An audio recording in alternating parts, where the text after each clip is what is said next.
what I heard. Allegedly.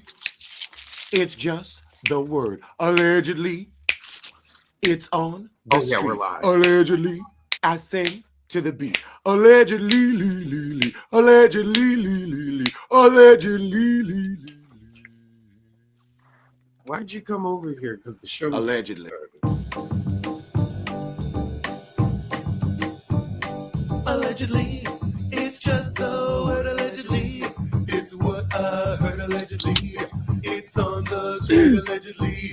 I sing to the beat allegedly. Allegedly, allegedly, it's what I heard allegedly. It's just the word allegedly. Don't blame, don't sue allegedly. It won't help you allegedly. Allegedly. Allegedly. Hello, and we're here. Thank you so much for joining us. We have a lot to break down before the show gets started. First off,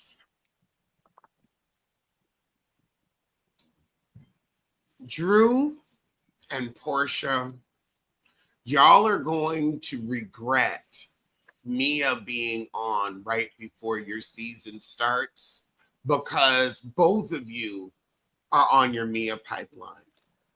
There's the Drew to Mia pipeline because you're lying about your marriage and playing with your husband that supposedly lives downstairs, and we ain't buying it. We ain't buying it. You've been trying it. We ain't buying it.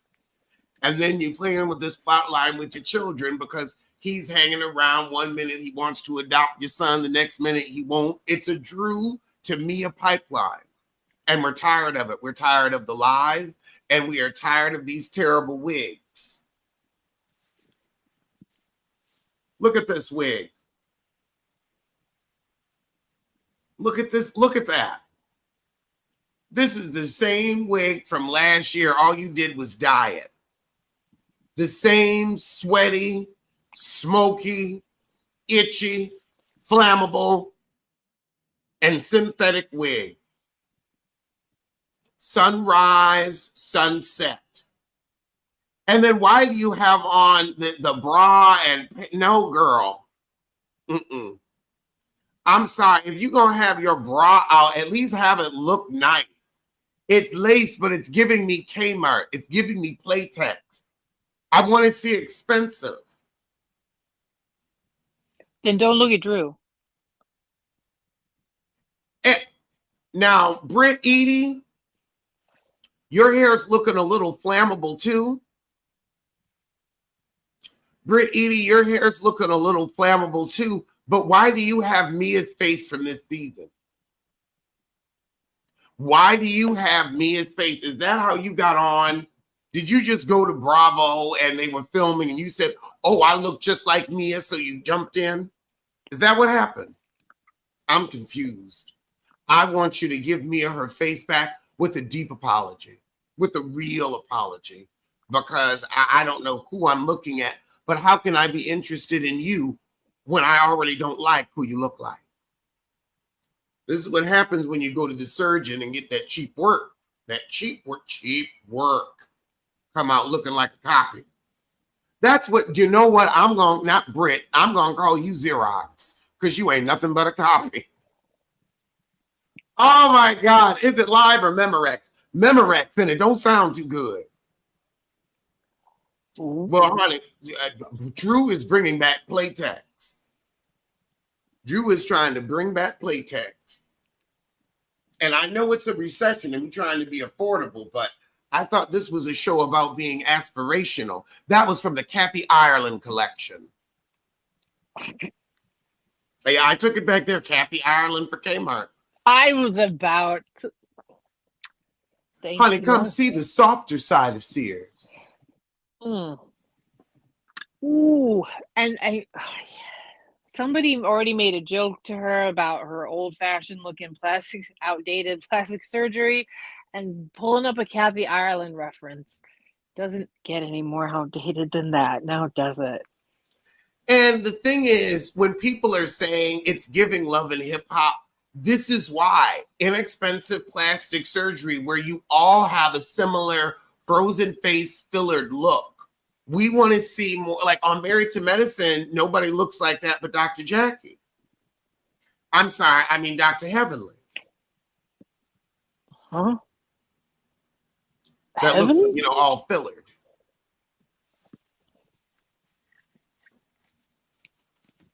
You That think? looks, Yeah. I think honestly, I was trying to think of who looks the most unnatural of that crew.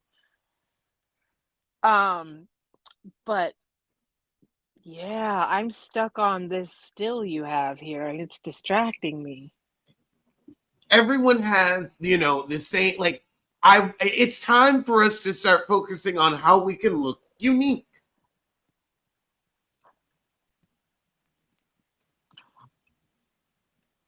And be, go ahead. Oh no, go on. I would say, and be a little more satisfied with our own selves, because sometimes the outcome, the after, is not better than the before. Jennifer Aiden is a prime example. Girl. Oh God, that piglet nose. But I have to say, the comments, we got to talk about the comments because nobody is here for Drew. Y'all saying, why is Drew back? Let's see. Cynthia is a groupie at this point. Some people just want Kenya.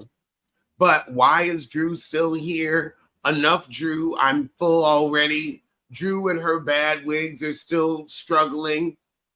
A lot of y'all are negative. The season not even started yet, and y'all already hating, which is very true. These comments, y'all don't see it for the girls.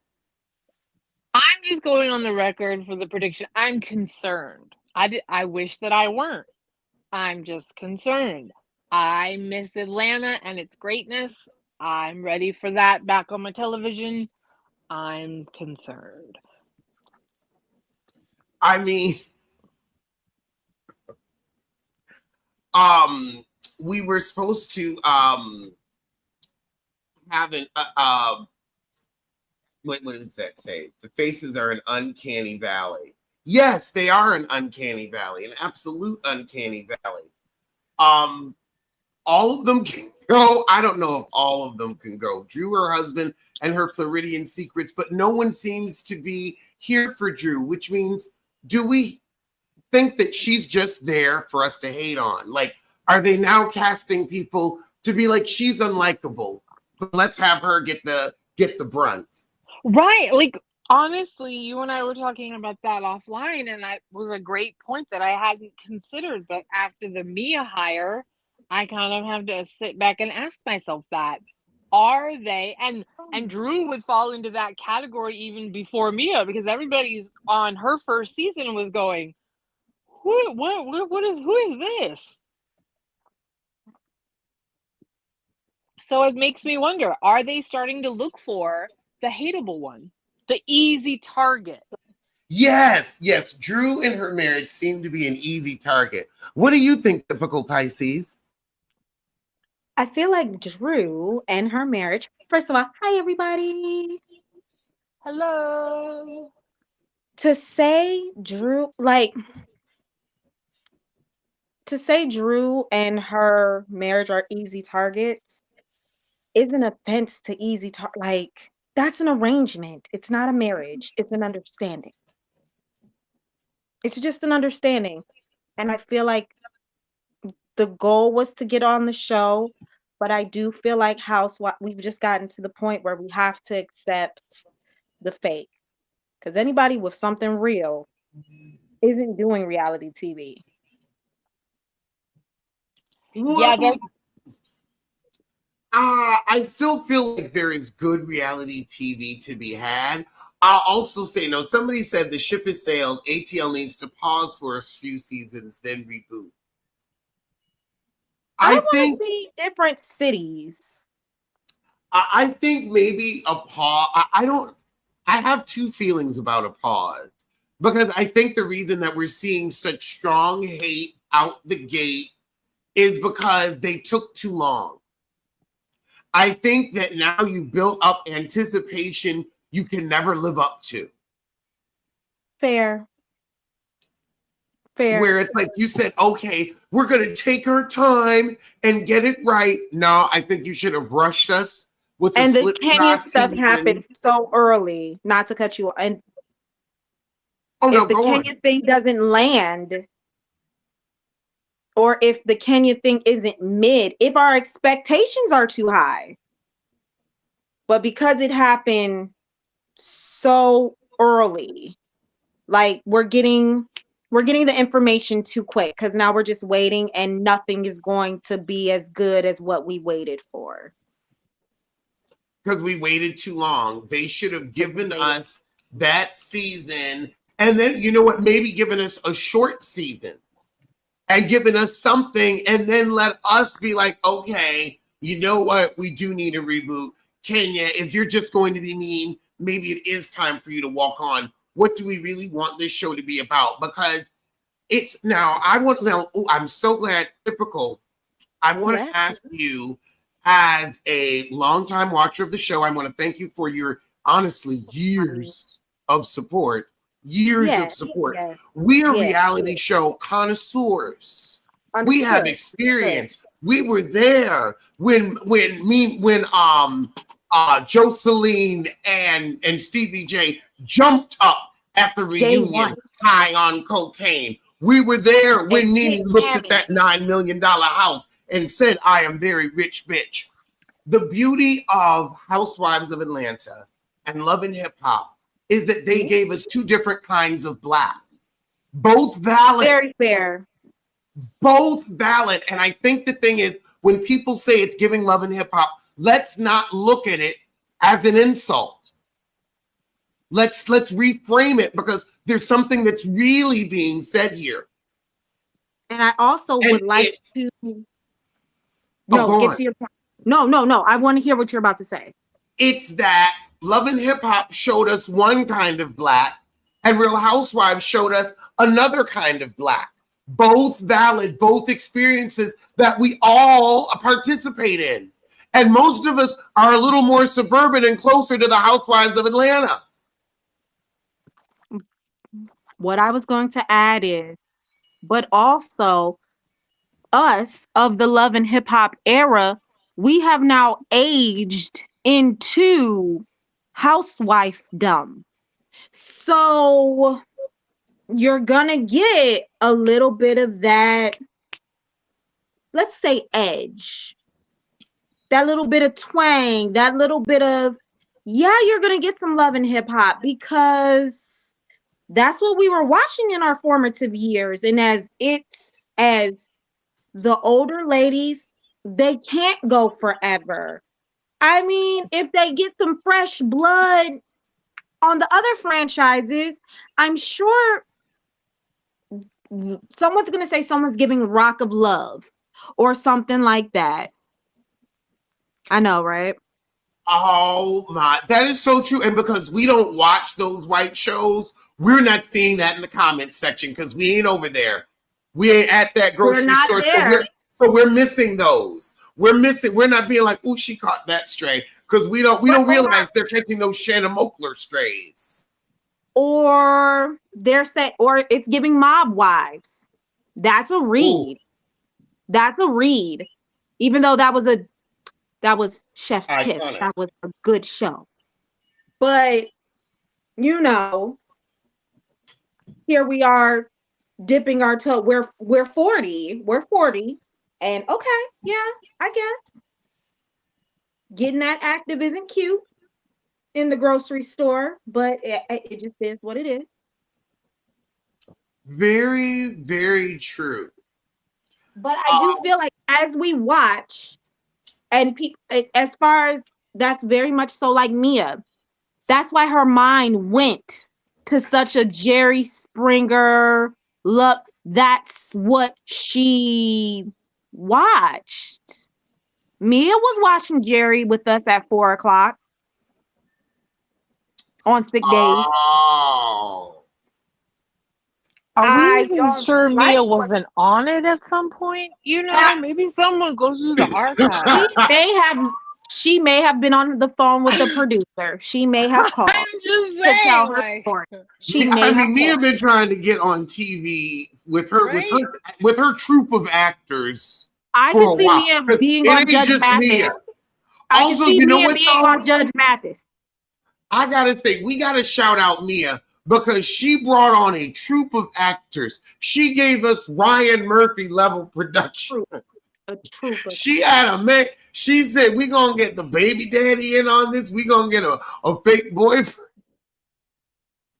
I wish Like, we could ever know the truth. need it. We have the Well, no, memory.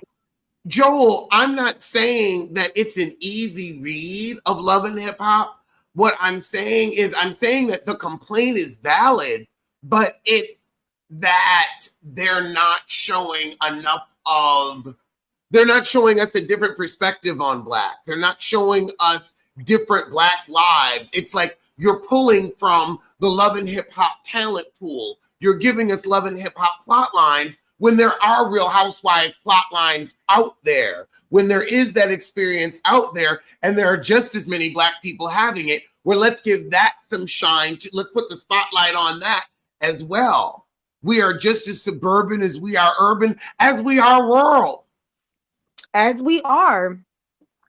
But I do also feel like those people that could be applying for this show, some of them are in positions in their lives where the check isn't worth it. And that's why we're getting what we're getting.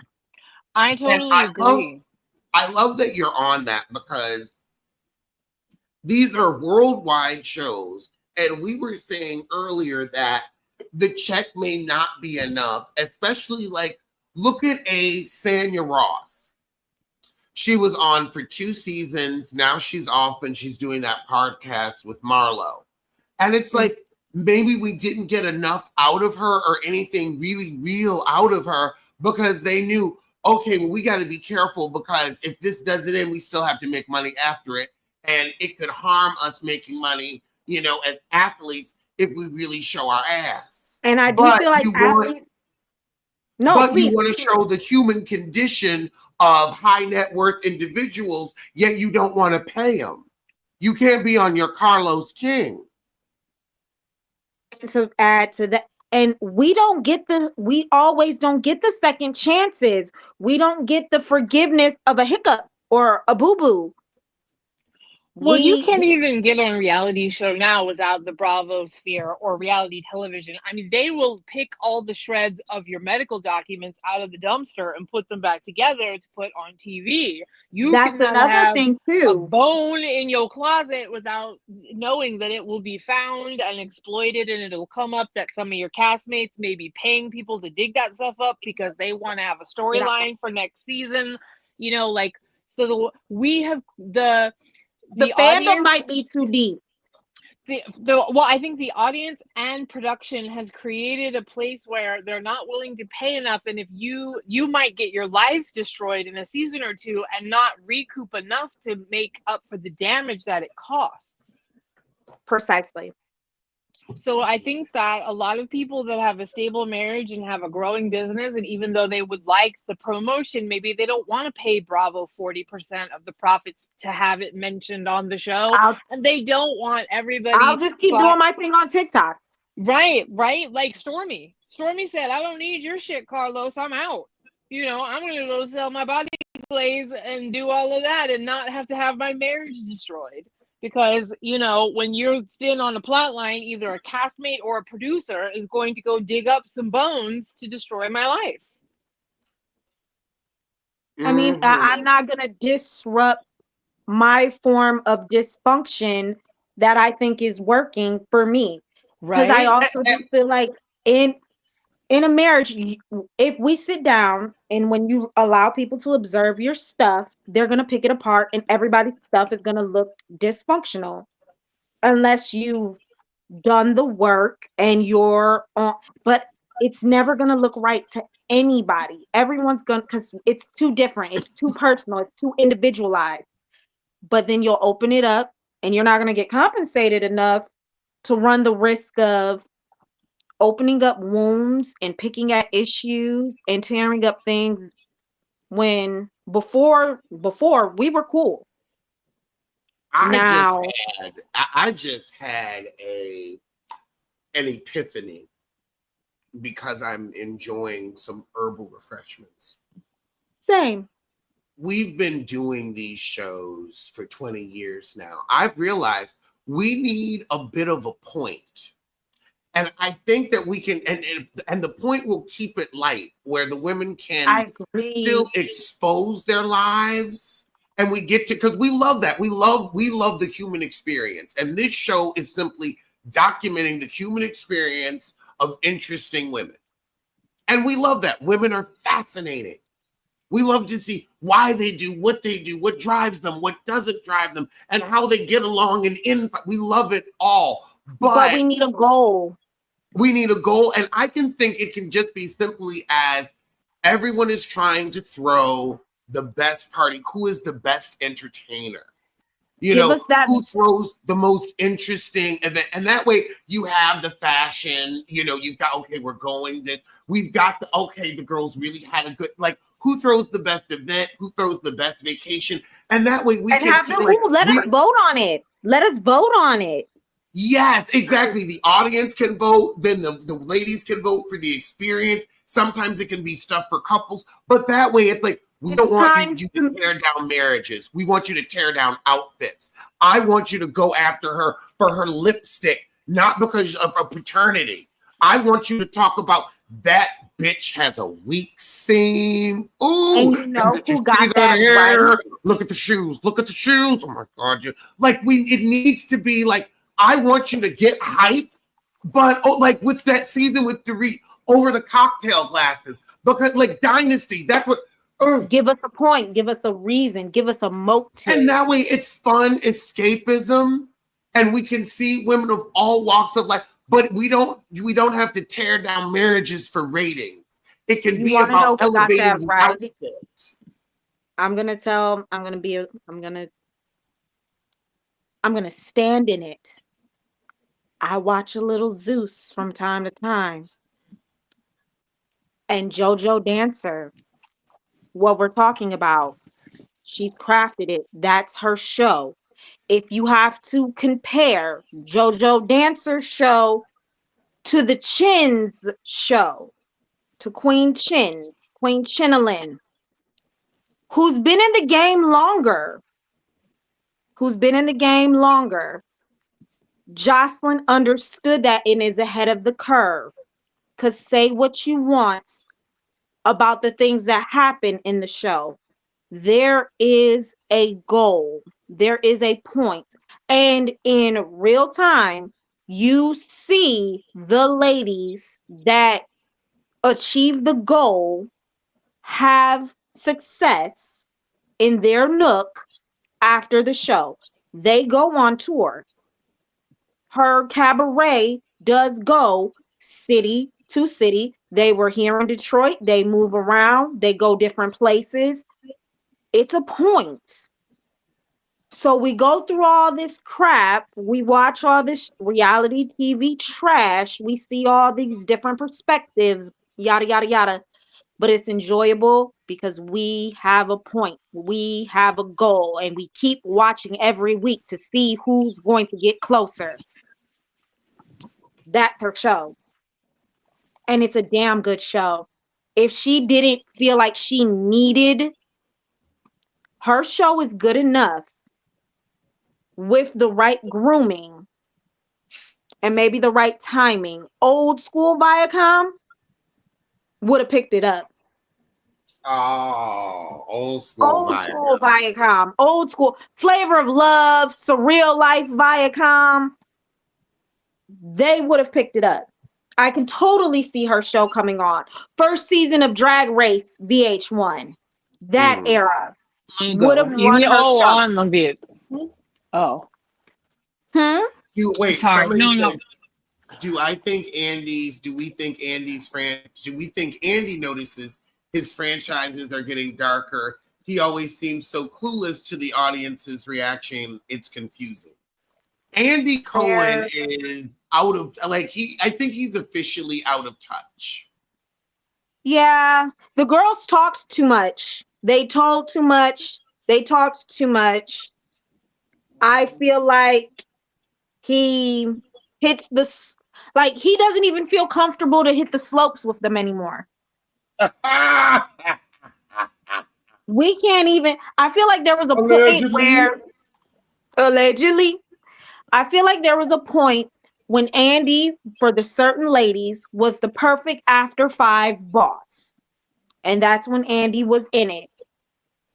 But then he aged, he has his child. So Andy's that fun holiday party boss. We're always hitting the slopes. We're having a great time. It's Winter Wonderland. Too many people got to talking. Too many people couldn't keep it together. Bravo is now, if you, the problem with the drinking, period. I And don't. I think Andy. Remember, these aren't like Andy doesn't own these shows. No. NBC true. owns these shows. I think, and you see, Andy is a delightful face of the network and slash scapegoat, where there always is kind of like somebody Picking on to Andy. bring these grievances to, but these shows are run by the Eric Fullers. Andy just does the reunions. He's the He face. keeps abreast. He does the reunions, but Andy's becoming Dick Clark. He's like on his Ryan Seacrest. He does his shows and like because he, has this connection to pop culture, kind of like Carlos King. It's like, okay, I'll always be relevant. I can always talk about this. And so that's what he does. But Always these be are relevant. these Carlos aren't his King. property. What?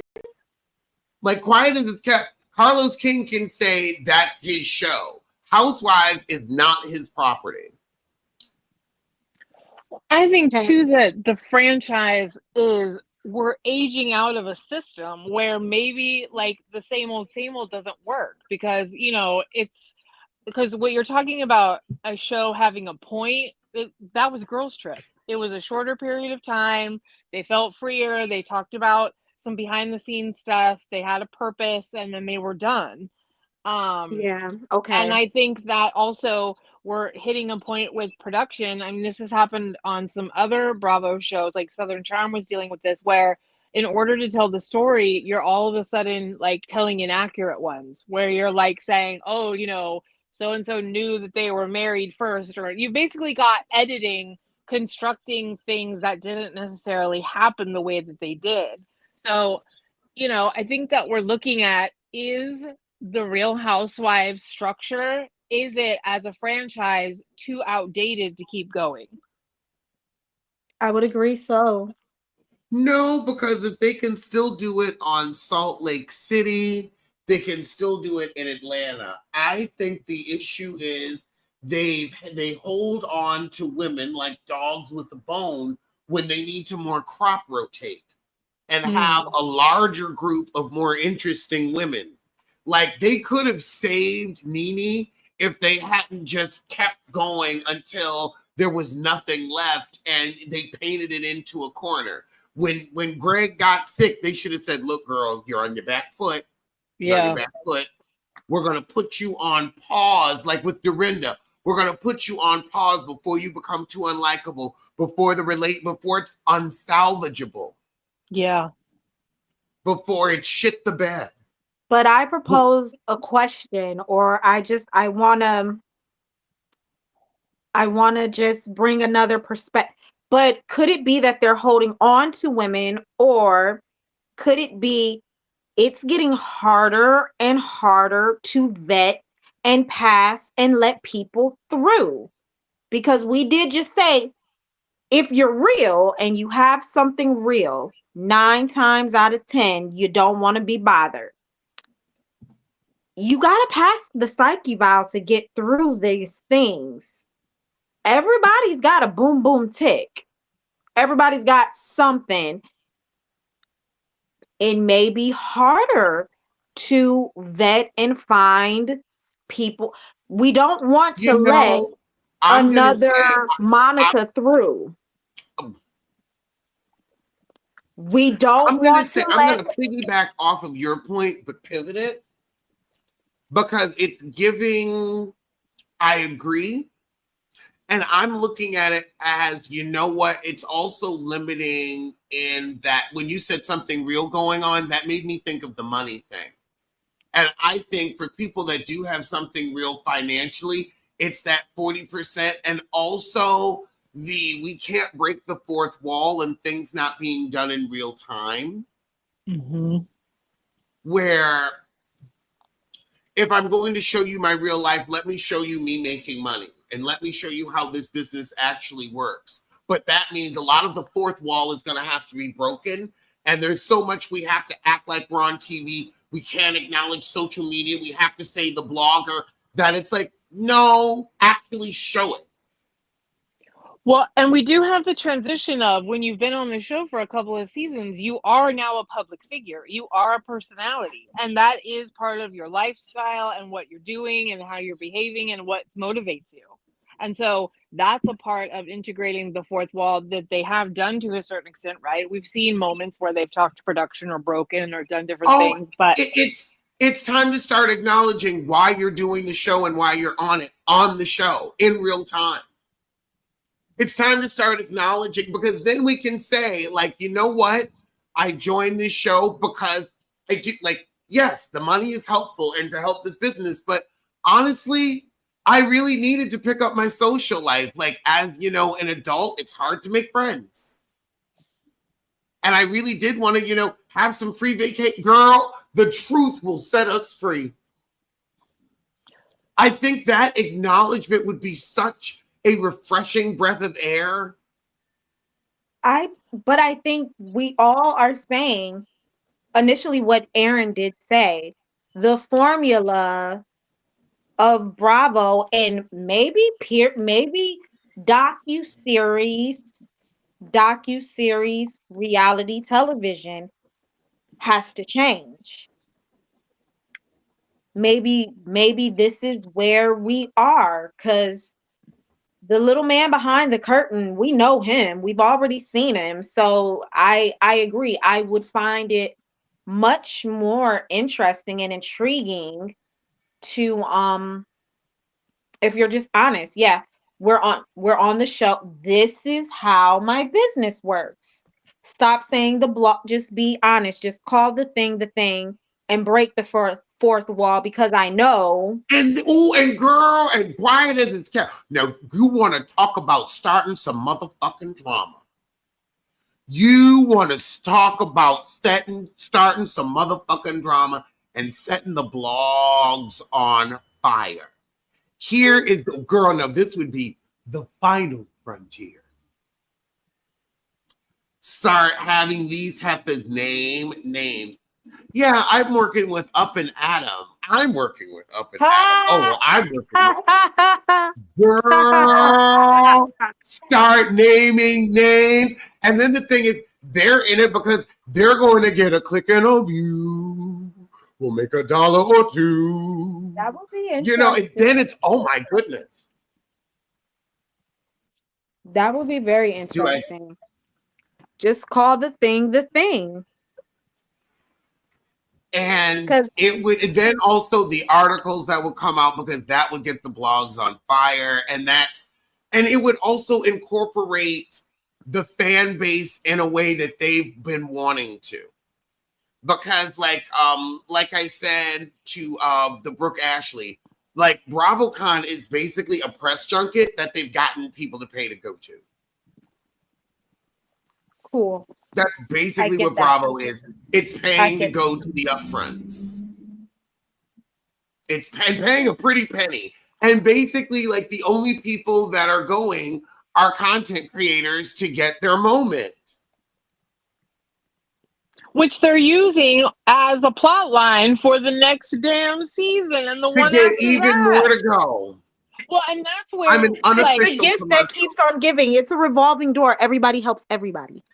But if that ecosystem becomes a legitimate one and we're not really there with acknowledging it properly, because it's been Jeff Lewis, Bryn was so upset about what Aaron said, like what people have, and then on Salt Lake City, it was whatever Whitney said on Nick Vile. So it's being used as plotline now, what people say during these press junkets or what they say off camera, but then, or, during public interviews, but then they aren't acknowledging that a lot of these cast members do have relationships with these content creators, do send anonymous submissions to Dumois, do have PR people that are engaged in during the, like right before a season, doing all kinds of stunts.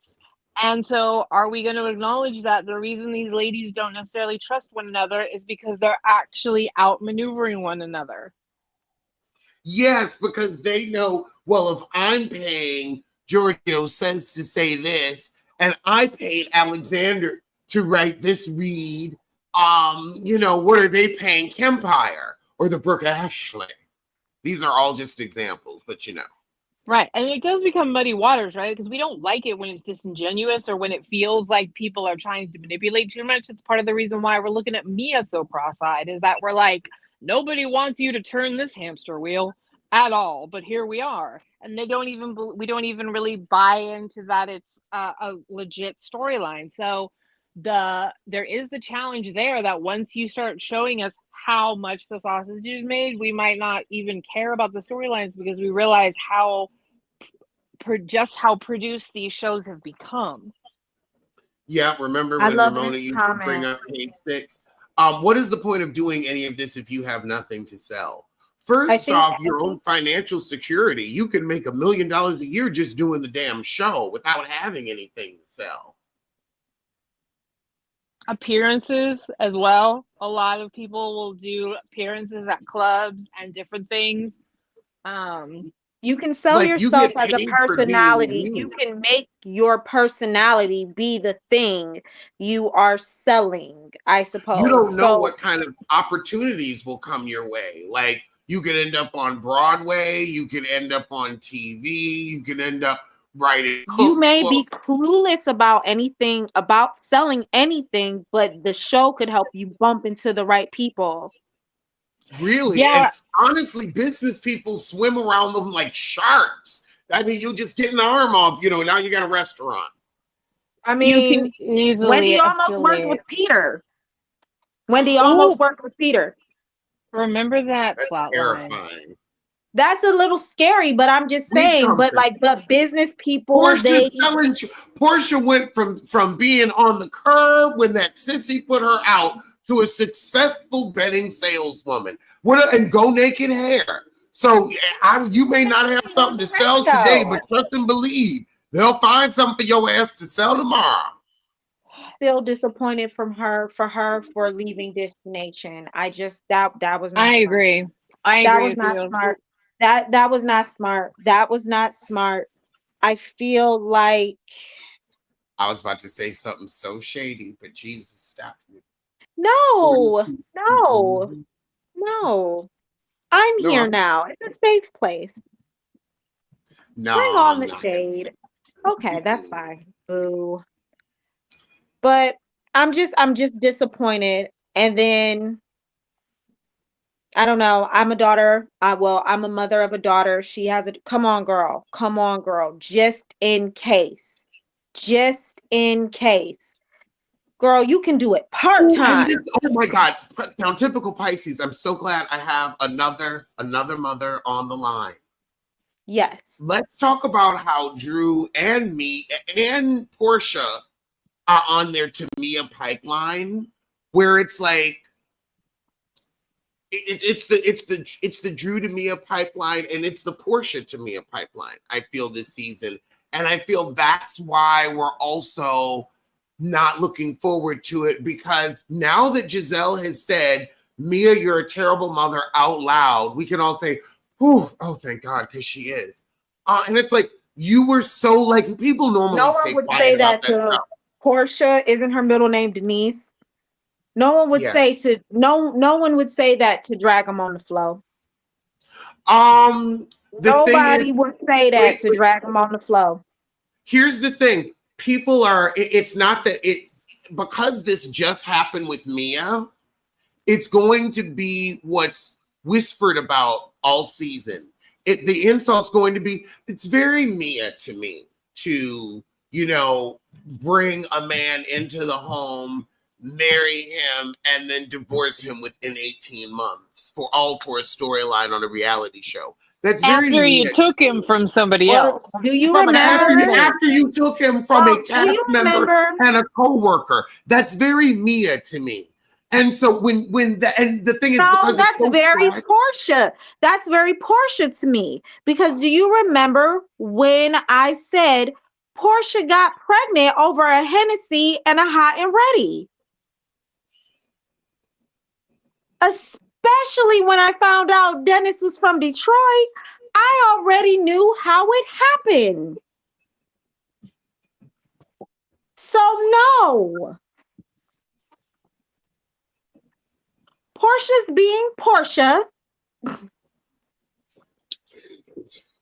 Yeah.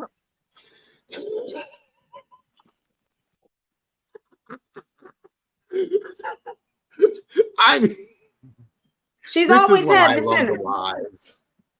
That's very important to me because she got pregnant over a hot and ready. And Hennessy. He brung a bottle. He's a gentleman, and he knows she likes brown.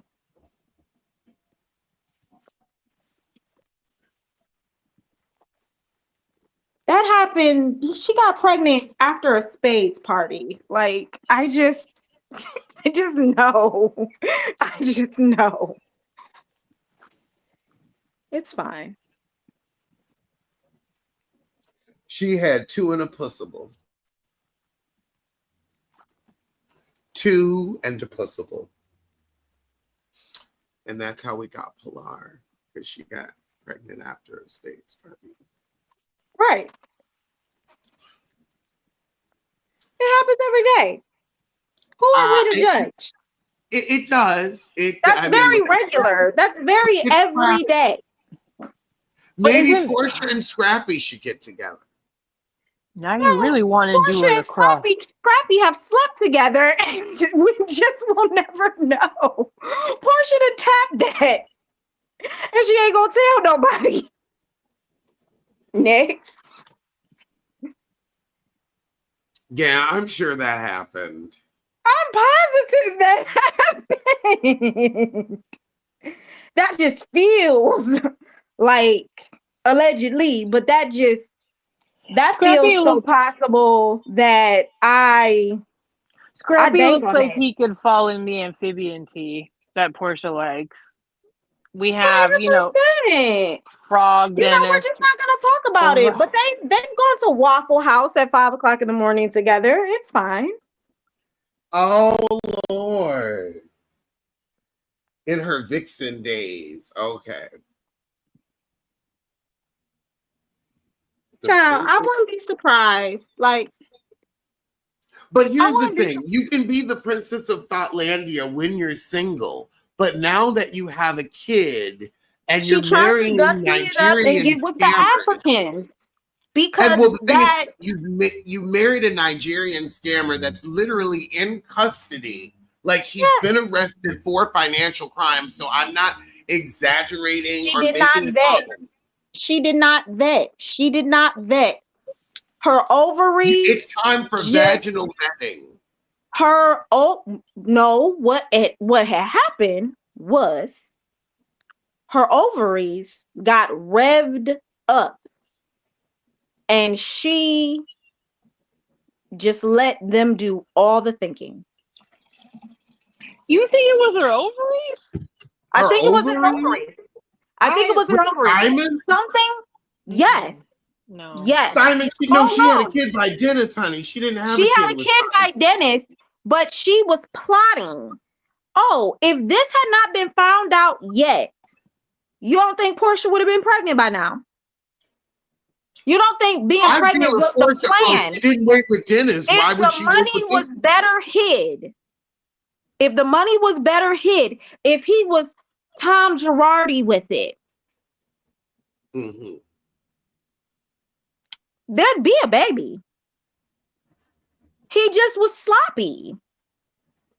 She didn't care how he made the money. She didn't ask questions. She didn't. Which She just social got rid of. security number did he give her? I mean, and I'm just saying she probably ran the social security number he got, or she didn't. She didn't care. I mean, and she took him from Fallon so fast. She quit her job. She quit her job. And stole him from a coworker because that was Fallon's husband, a coworker, a housewife, and she was in that pool working that ass, stealing husbands. Her ovaries screamed procreate. I think she thought that Bravo had vetted Fallon and her bullfrog enough that the money was legit. And when she went over to her house, she was like, "Oh well, you know." She saw that he gave her this look. He gave her this look. He tipped her off that things wasn't sweet. She caught it. She caught it. It's just a wet.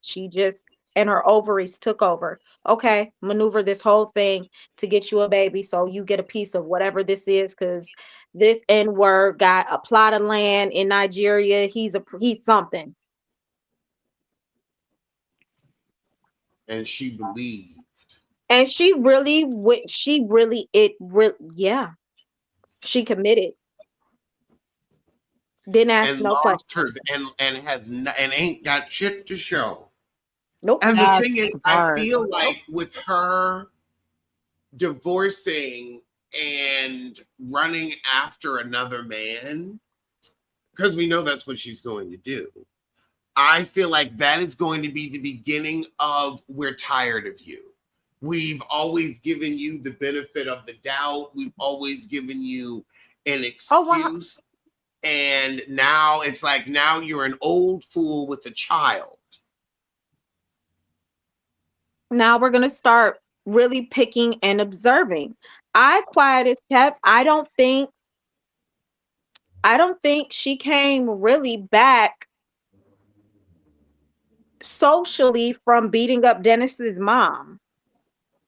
I mean, I feel like that there's a solid little bit of people who are kind of already turned off, and that will casually grow as we get older. Did she beat her up, or she just tried? I mean, she tried. Okay. Okay, and you know For what? some people, it's the audacity of. True. I'm not discounting that part. I remember. I mean, we've all kind of everybody dog walked Porsha for trying to hurt that lady, you know, just because it wasn't a cute look and the whole thing was starting to look real shifty as hell. Yeah. I feel like that now people are watching, and because the baby is here, Mia to pipeline. But I don't know. I don't feel like nobody's gonna say it to Porsha's face. I just don't see that. Like, I just don't see that. I just don't see anyone. You don't see anybody confronting her about why she married Simon? No. I hope so. Otherwise, what are we watching for? Oh my God, Brooklyn Bougie's in the building. Okay, now this is so fabulous. Now I have a clip from I'm putting up Pop. Oh, by the way, we have a Pop Roast TikTok. And so I'm clipping old episodes of Pop Roast because, you know, we'll have our 7-year anniversary. This, it's March this August, so it won't be that far. But 5 years ago, Chris and I said this. And I want to share it with y'all and go from there.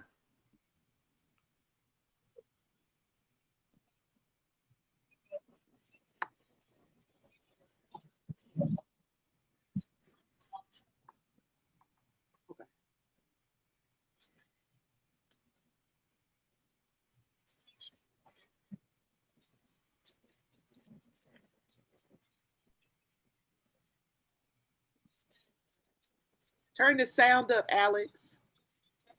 Oh, is there sound? I'm trying to. Okay.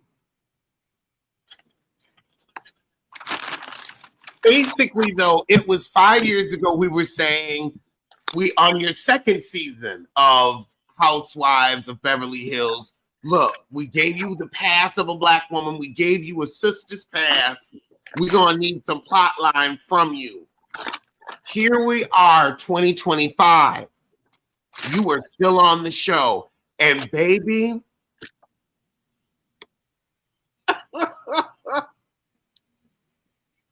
It's been 5 years, and Garcelle, like now that I love like just going back because there's no lies told. There's no way to color it. There's no way to shade it. It's just it's like, well, shit. We were saying the same motherfucking thing, damn near verbatim. That is one amazing thing about going back with this. Like, wow, I said the same thing 7 years ago. So when you're saying the same thing today, when everyone is saying the same thing, when it's like, okay, now look, we're gonna give you a pass, we're gonna let you acclimate. We know they but here we are. Girls now. You one of the girls now. Well, ain't no exactly now. It's like now every excuse is gone, and we realize, oh, we done given you a little extra time. You in the mud now, boo. You in the thick of it now. Now you gotta swim for yourself. But look, and girl, you have been sitting on the shore on the rock like your little mermaid.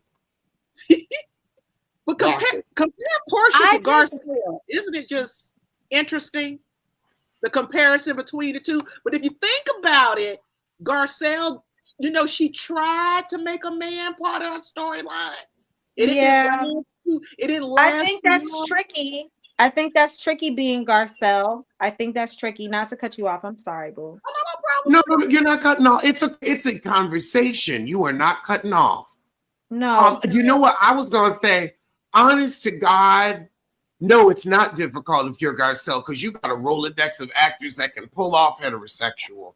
Yeah, but does she want to do that?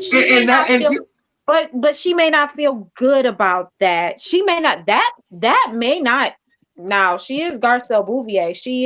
That may never come to her mind. She may never think to do that. Garcelle, she may be her first. She may think she's above that.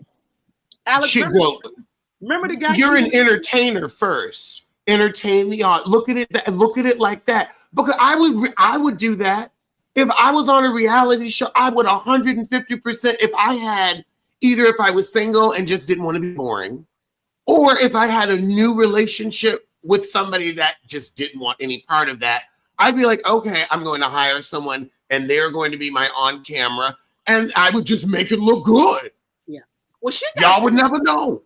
She got put on blast her first season, but they didn't really report it a lot because the guy she went out with, he was actually in the middle of a divorce because they were a couple on the Black Love show, and his soon-to-be ex-wife played this message that Garcelle was trying to get the guy, her soon-to-be ex-husband, to come back on the show to keep dating her from the show. But see, it didn't get a lot of traction because, you know, Garcelle was new, you know, she was totally different than the way she is now. But see, I think the difference is Porsha's whole thing is she wants to be a kept wife. Yeah. Garcelle, her whole thing is being kept wife. But you can't want to be a kept wife when you have a job. This is her job. She's not a kept wife. She makes money because she does this. Well, no, I guess she thought. But remember, that's why she left. Because I heard y'all in the car and I was coming home. She quit Dish Nation. Right. She quit Housewives. That's what I'm saying. She has always from Cordell to now.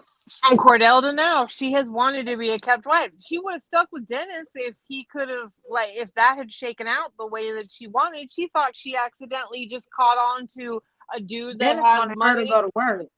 Dennis was gonna want her to work. Know what it was?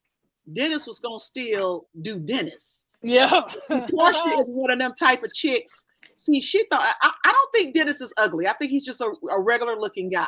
See, she he was to come up for Dennis and Yep. see, he'd let her know, honey, you're a dime a dozen. I'ma still do me. And she didn't like it. Because he was still gonna do him. And she didn't want that. Yeah, don't do him and me if I'm pregnant. I mean, that is one of those things, you know. Fair. True, but you know, some of these women, you know, they gotta make a choice. But you know what they say? It's my grandma say, when you marry just for money, you earn every penny. Eric. Right? No, 100%. And I think that you're right. When she has wanted to be just a kept woman, she has, and has made poor choices in pursuit of that lifestyle ever since. For real. I mean, But you could have ended up locked up. But remember, she was married to Cordell, but she had to ask him for grocery money. He knew what he married. She did know. What are your thoughts on Drew Sidora and her lying plot line already this season? Because the comments are not here for her. Well, I'm gonna be honest with you, Alex. I didn't even watch that last season of Housewives. I stopped watching really after Marlo. I would just listen to your reviews. I think no one cares. To be honest, to me, Drew's sister is more fascinating and interesting than she is. And I think she's just gonna keep lying and lying to stay on the show. I don't have high hopes for this season. I'm gonna try to watch maybe the first 2 episodes because I want to see Angela Oakley because she's an actual housewife that has a job that does not need the show. But I don't have high hopes for Drew. I really don't. I have a feeling she's gonna have a divorce like Ashley off of Potomac. That just goes on and yes. on. Yes. Because I'm getting with both Drew and Porsha, I'm getting that they're on their Tamia pipeline. I feel like Drew, because you've been lying about your Floridian secrets of a marriage with your husband for so long that if there was a mistress, she would have come out or they would have come out by now. I think that this is all a lie, like Mia set up with her husband and her supposed boyfriend, her acting troupe to stay on the show. I think the problem is, and we talked about this before, also Psychic L.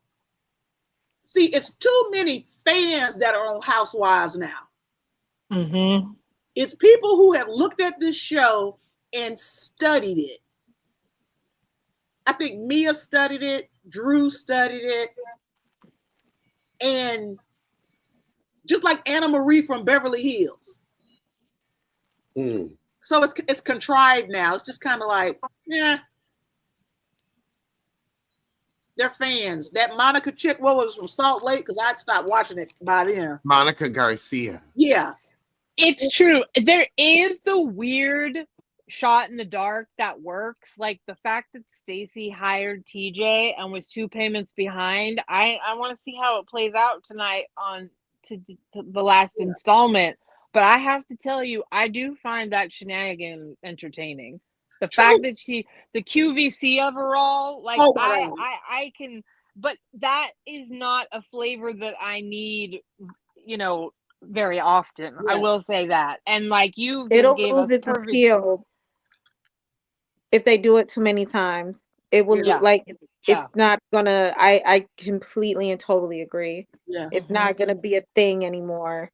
Yeah, Stacey is a space cadet. She's a space cadet, but I also think she's kind of smart. It wouldn't surprise me if she did all of this deliberately, stop the payments deliberately, right? Just to have people talk about her. And you know what? It worked. That would make him more interesting without outing him and without admitting that would make him more interesting. She might be doing him a favor because that makes him more interesting without her having to admit, yes, I hired a man who should happen to be a homosexual to be my boyfriend because Kenya did it. I don't know. I still say she just did it because She knew she was divorcing that nice looking rich white man, and she didn't want him to have any excuse to be funny with the money. Yep. Because I've never seen somebody say, most people, they want it all, the alimony and the child support. And I'm saying because, they deserve it. And the way she just talked about, well, I'm not worried about child support. He's going to always take care of his kid. And I was like, okay, so you focus on the alimony. So you won't bring this bad actor up here, because I guess she didn't want to show herself dating, like just out there dating. So and then to have the man get jealous and then, like you said, get funny with the money. Because remember, and I mean, she has every right to, and you notice, we don't know why they got divorced, and the divorce is already finalized.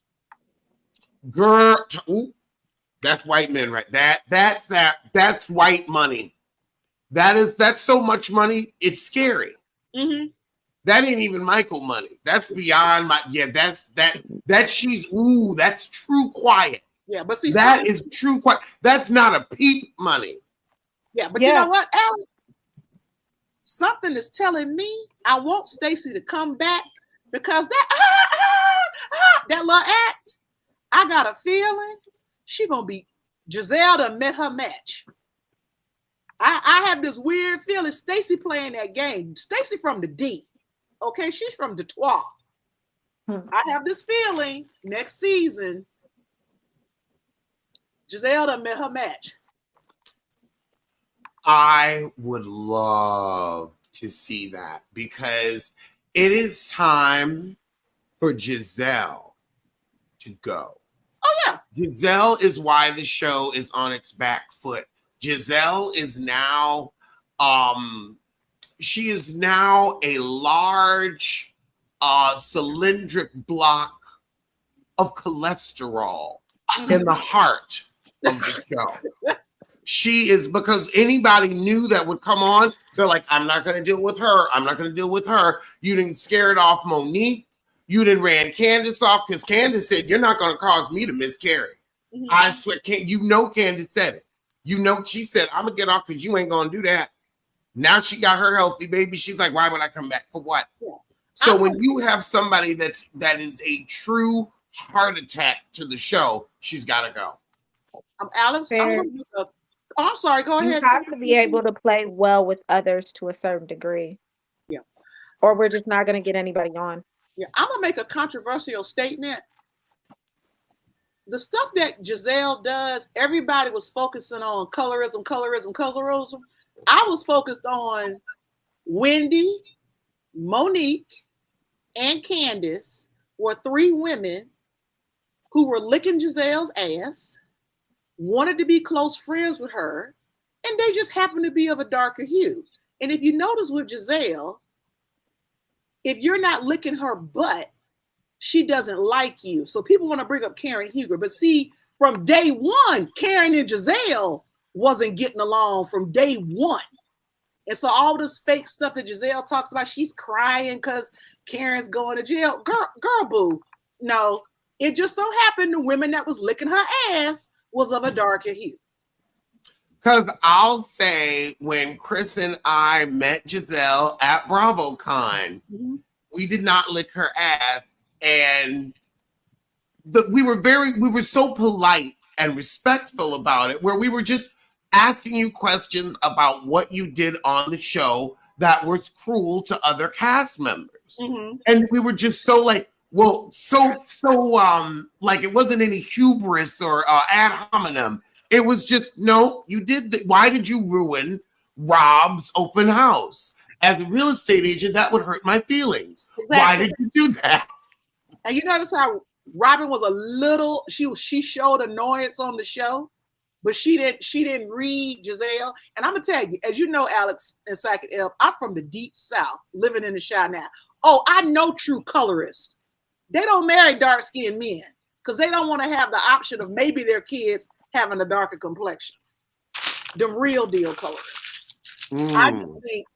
I just think it was, they, licked her behind and she got mad when they turned. Because like I said, Wendy should have no love for Gizelle ever. Candace to me is an idiot. I wish somebody would accuse my husband of assault. I will also say poverty, I think, is a driving factor. Gizelle's poverty.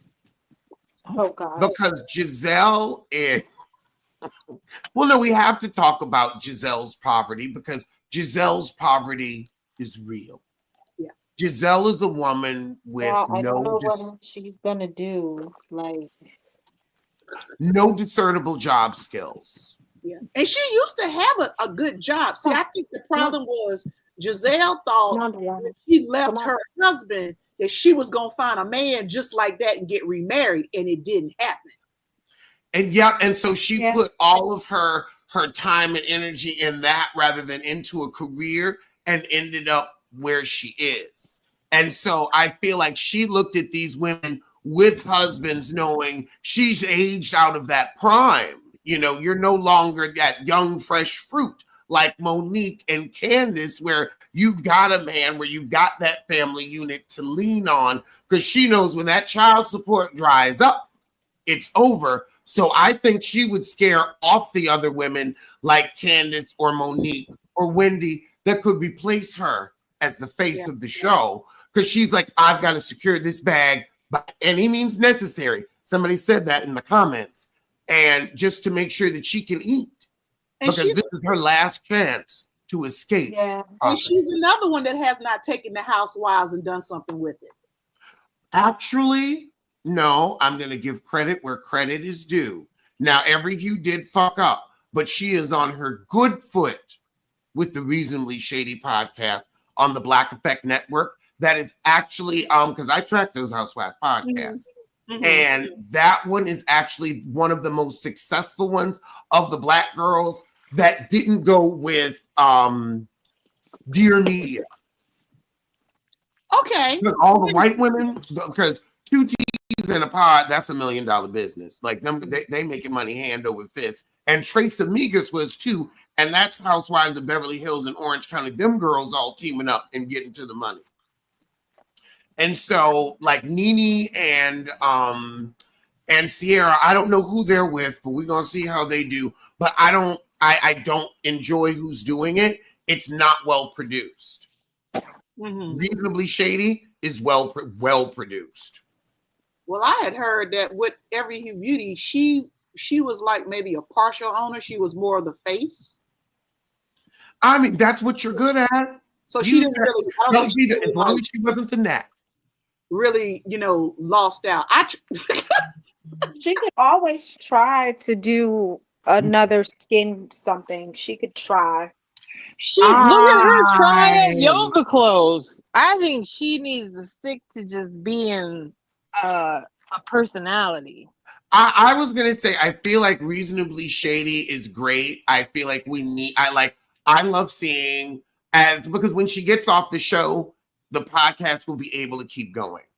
And they haven't made it so much about housewives where it's its own thing. Now, if they wanted to do one about housewives as former housewives, they would have that open as well. So I think this is the one smart thing she's done. And we're going to shout it out and celebrate it. Oh yeah, like I'll never hate on anybody getting a bag. Good for her. And it's a sleeper hit. But that one, also Crystal and Cynthia's podcast, they went to the Dear Media people. Mm-hmm. Yeah, I'm gonna listen to that because you said it was good. Because you said Crystal. I just don't like Crystal. She becomes likable. Here's the thing. Also, Teddy and Tamara, 2 T's in a pod. When I talk about spites and harpies, just horrible, horrible people, but they're likable on that well-produced show. All 3 of them, they become likable and they come alive on a well-produced show. They know, and that's where the producers are giving them good topics and what to take and what not to take. Okay. And how long to talk about it. So I'm enjoying it. Did I miss the part on your title about Jackie Gotta Go? Because I was in my car. No, but thank you for bringing it up. Jacqueline It's time. You have told all of you, you came on here, you told your story about, you know, you wanted a baby and your husband was like, no, because you weren't going to stop working 24 hours, which made sense. Then he cheated on you and you took him back after some browbeat. What else? You don't give anything personally. We're tired of your queen bee business. Then we find out that you ain't as pro women and pro black women as you say. We've watched you try to clean up your image. Can we be done with you? You have nothing more to offer the show. What more can you possibly do? Unless you're gonna come out the closet, leave. Look, I just want I wish Sweet Tea was smart enough to get Curtis's jump off on there, get Tammy for Simone, just turn it out. Because they sit here and basically say, oh, I couldn't have my ex up here, but you did it to Quad. But you know, that was the payback for Quad when she had those delusions of grandeur when she was on Sister Circle and all that kind of stuff. They will not let that Sister Circle moment go. Oh, I mean, it's a show that has been defunct for so long that about 40 people watched. It was a YouTube show on television. Now, be honest, they act like they got snubbed at the Oscars. I used to watch it. It was cool, but here's the thing about the Sister Circle I found out. Apparently, the show got launched and management changed. Mm-hmm. So new management didn't care. So it was kind of like, all right, well, we stuck with it. We'll just let it run its course and not renew it. But I think the thing is, with these women, if you think about it, Heavenly, Jackie, Simone, I'm not going to really say maybe not Contessa. These bitches have no personality outside of the doctor in front of their name. Very true. And they're mad because here comes a doctor's wife that has more personality, but I'm like, a doctor's wife started the show. But, you know, they were mad over Quad. Yes. I think some hidden insecurities probably just came out. I think that they didn't even expect to be mad. Mm-hmm. She would be the fan favorite. Exactly. I just don't think they saw that coming. They didn't, but see, I know that. Especially, oh my God, that is so true. Because I rewatched that first season and the way they made a second career of putting that woman down. I genuinely, like, next time I see Quad, I want to say, like, ma'am, I want to apologize for how they treated you. That was truly disgusting. And I really understand how you feel now watching that first season back, because they were acting like this woman had no coof, like she didn't know how to eat with utensil. Yeah. Like Quad was just some dummy. And it's like, Quad has a sparkling personality. She was degreed. And they were, well, we got to help Quad. She was in medical sales. Quad wasn't no punk. She was like in medical sales and everything. But they just, and that's what I was talking about. I'm like, I bet if you asked these women, they were not popular in school. And they did that to Toya as well. You know, oh, the small town girl that married good, marrying the doctor. It's like, girl, you married somebody with a whole bunch of student loan and medical debt. You married an entrepreneur where we don't really know if he's going to be successful or not. Let's see how many people he can keep alive. And Toya had a good job too. I think she was a rep for P&G or something. She just never, you know, talks about it. But it's almost like you want a different show. Have a separate show for the women who are doctors, and then just have a totally separate one for the wives of doctors. Because the two don't. Well, no. Somebody said, do a show about, and you're going to love this, Bushi. This is up your alley. The medical community. Yeah. Where you bring in the hospital administrators. Yes. The people that sit on boards where, oh, that's nice. You're a doctor. You're a doctor. You work in my wing. Alex, my coworker now, who used to be a hospital administrator, and she tells us about she got out of it, the shenanigans and the hierarchy and the classism and like it was like being back on. Ooh, shit. No, you need Because some. I would love to see Dr. Jackie's attitude around the people that sit on the board of the hospital that she works at, where it's like, okay, y'all are renting the yacht. Let's also party with some yacht owners. Well, let me tell you this, Alex. My crew down in Atlanta, they talk about how most of the medical community is kind of like you're committing kind of career suicide, or let's say reputational suicide, being on that show. That goes back to having a hard time finding people. Yeah, you're right. That goes back to that. That goes back to that. That's all. And it goes, and I think also at this juncture, at this point, we can say at this time where the Housewives is a if it's not billion, it's getting it's $100 million industry. If they were paying these people, because it's like this show is airing in every country on every continent, aliens are probably watching it. Mm-hmm. They get ads too. I know how ads work. They get ads too. Mm-hmm. So if you start paying these people, if they're like, oh, well, it's going to be suicide, but shoot, do you know how much they pay per episode? Alex, do you know who? Okay, this is not the era of Nene when people was getting $1 million an episode. I mean, a year or whatever. I wonder who is still making at least $1 million a year. You think in the Housewives, is that still going on? They don't they've been. What's so interesting?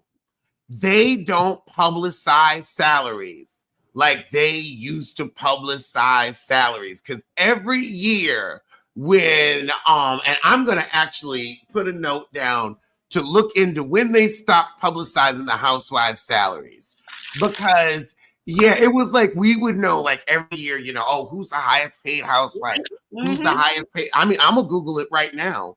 Who's the highest paid housewife, since Candy's not on anymore.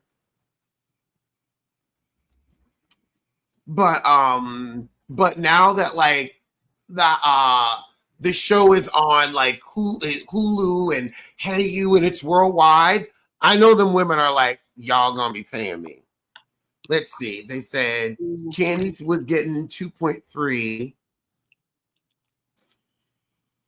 Let's see.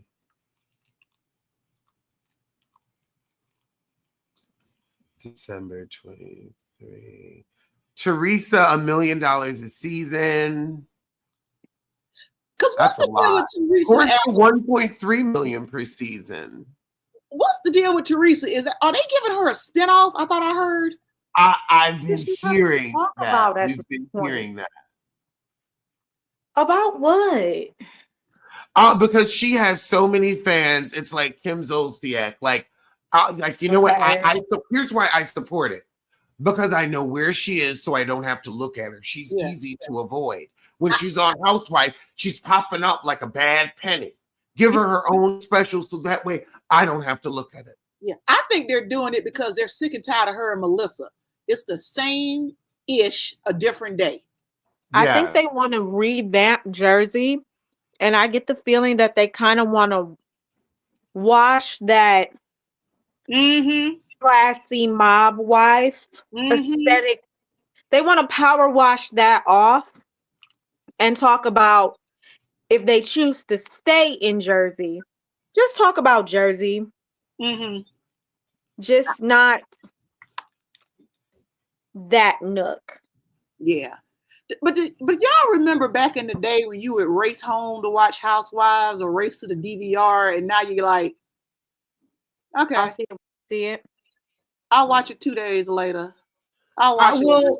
I feel like Salt Lake City is still like that. Like Salt Lake City, every episode this season was incredible.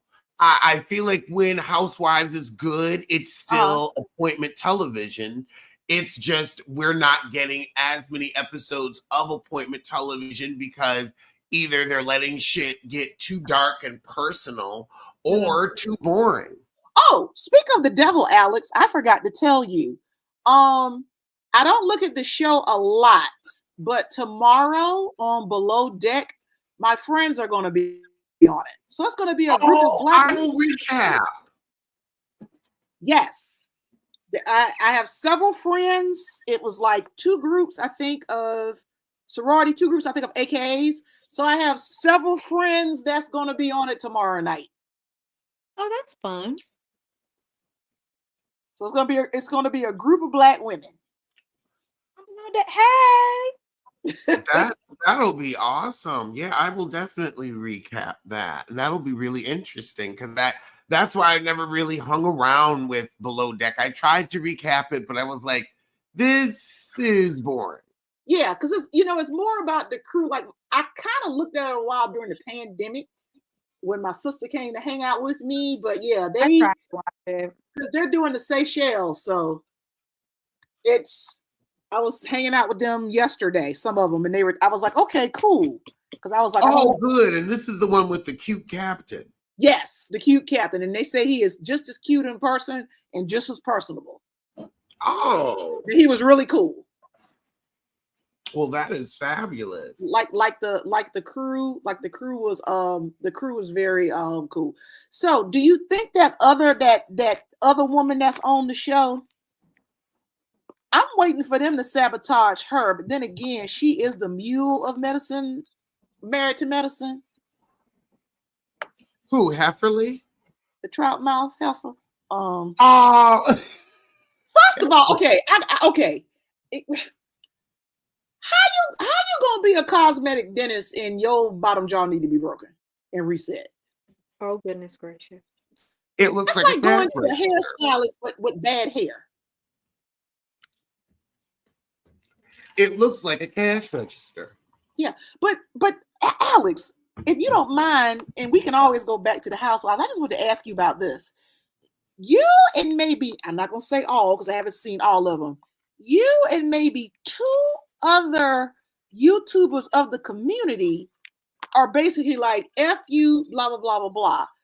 I'm surprised at the other ones. Well, I expected this. This is why you got to keep people at arm's length. I'm like, no, y'all need to get y'all circle together. That seems to be I noticed that too. I did notice that there was just, we saw this coming air to it, or this undertone of expecting or accepting this from this person. Yeah, so I'm sitting up here going, it's like Pisces. Are we talking about misogyny and bunions? Let me see. Maybe. Yeah, maybe. I was watching that and I was kind of surprised, but then again, I was like, but you also have Tamar in your circle. So see, I don't like I'm like, I guess to each his own, but I was kind of surprised by that. Well, because when you hang out with people for a look versus for their company, say it again. That's what you're going to end up with. So you're going to have to always make excuses for people because you're hanging out with them for impure reasons. Because Alex, me and you go back a long ways. I couldn't imagine coming out my mouth saying that. Because if I felt that way, I wouldn't be effing with you as long as I have. You know what I'm saying? Right. And it's like the fact that came out of her mouth so easy. It's like, why did you reach out to me to be, well, we know why you reached out to me. You reached out to me because I have been doing those videos about Carlos King.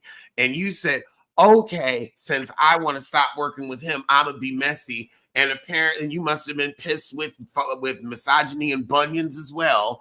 And so you decided to work with me to say F you to them. Yeah. I knew it was from a messy place. I just didn't give a shit. Bunions, wait a minute. Stop. Pause. Because okay. I got it. And you didn't get it? You didn't get misogyny and bunions? I was the way when you see the ceiling, I'm partaking.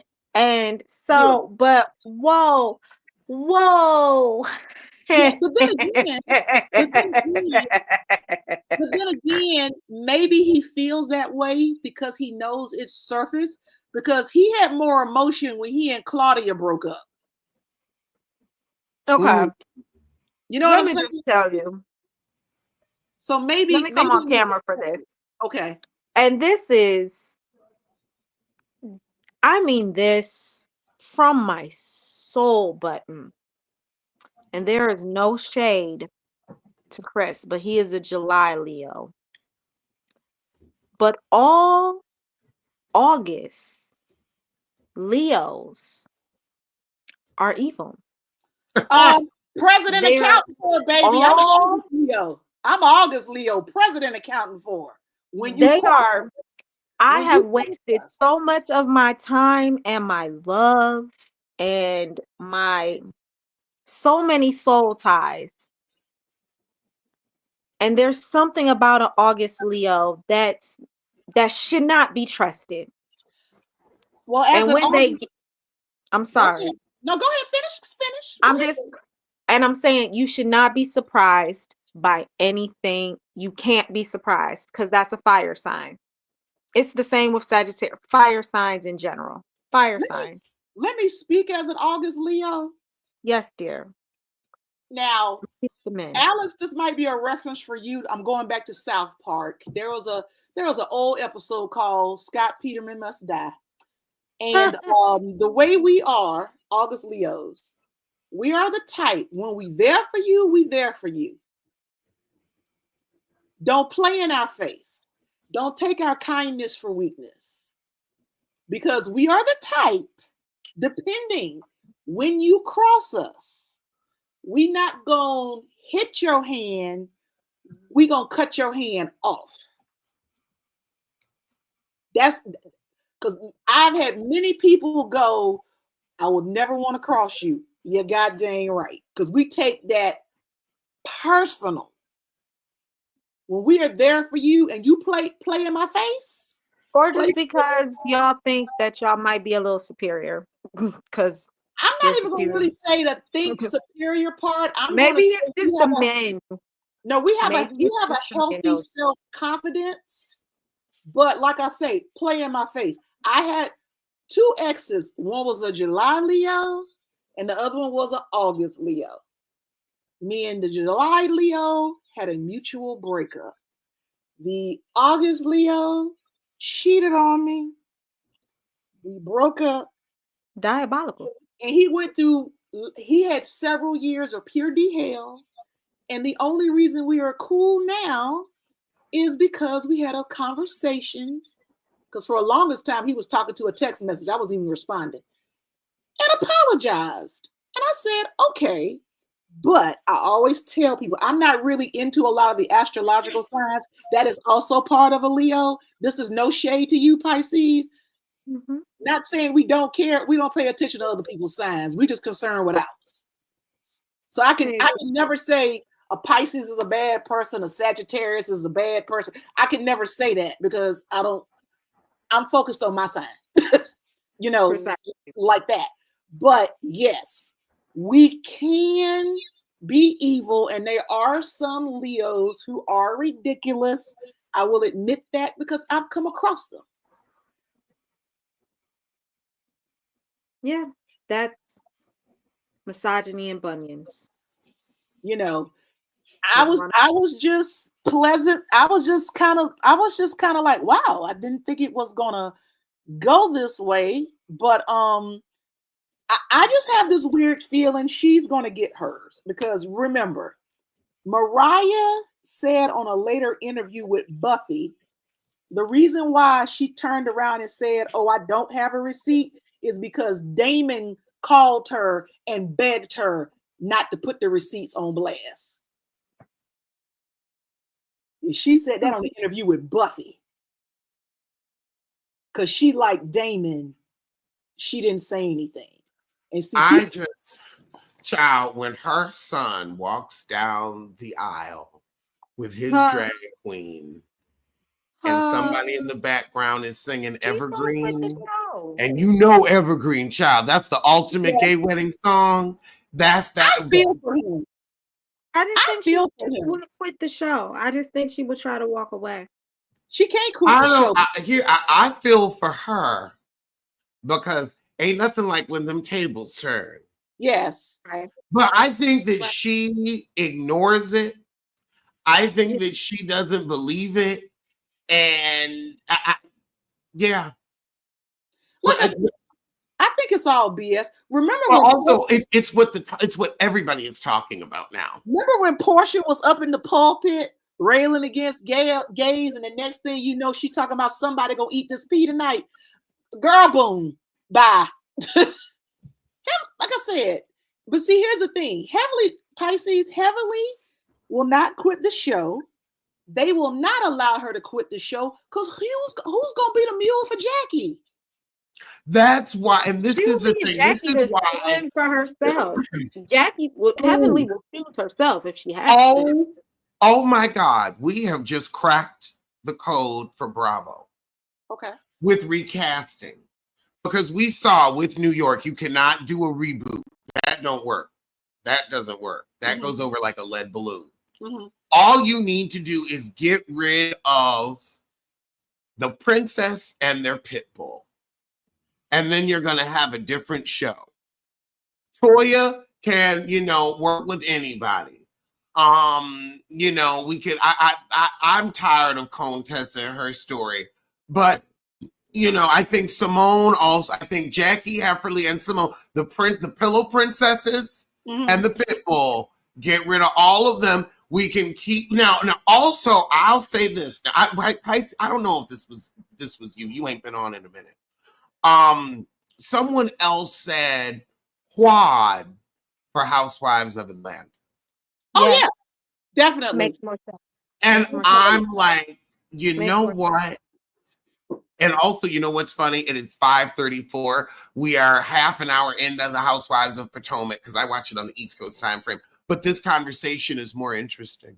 I got it on the DVR, child. I happened to look up and said, that's what I'm talking about. Here's the thing. We're having more fun. We're like, this is more interesting. Alex, remember years ago, you would be like, ooh, got to get up off the line. Got to go.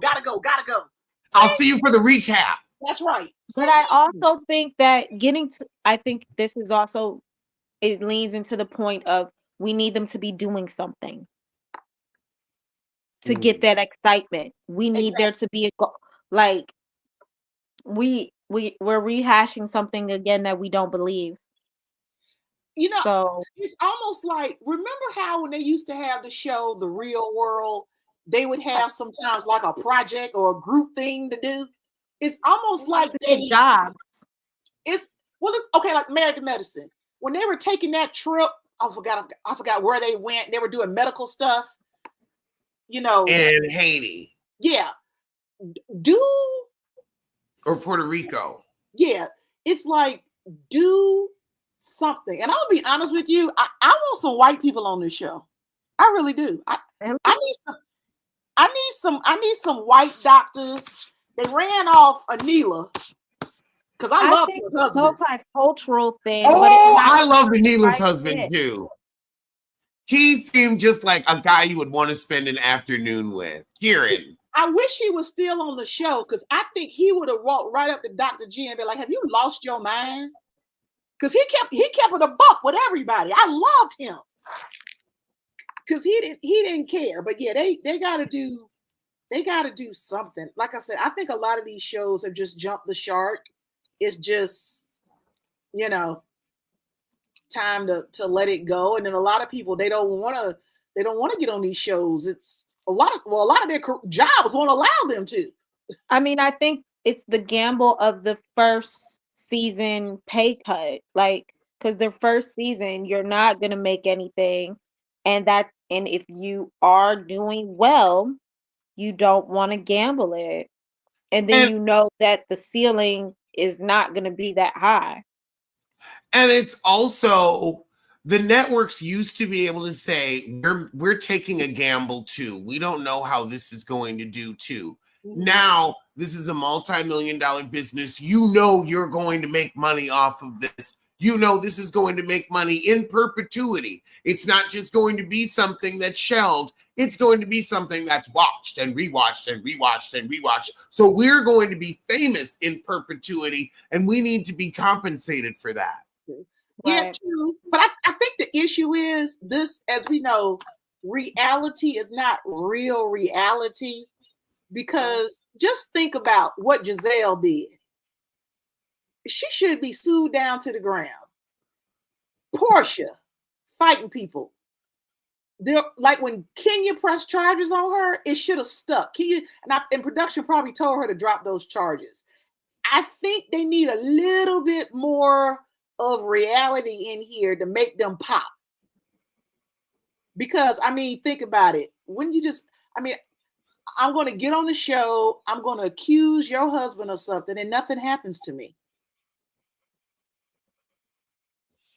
That's why I knew Candace was all bark and no bite.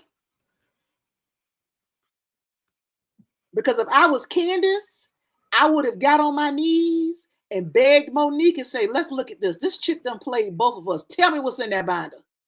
Ooh. And let it rip. I do think that pairing would have been better as an alliance versus how it turned out. Because they're young, and both of them, I think, have. Candace has a mother issue. Monique has this thing about being included, and Big G Almighty played them both. I was sitting there looking at it, going like, y'all heifers is trying to get attention of this chick that don't care nothing about y'all.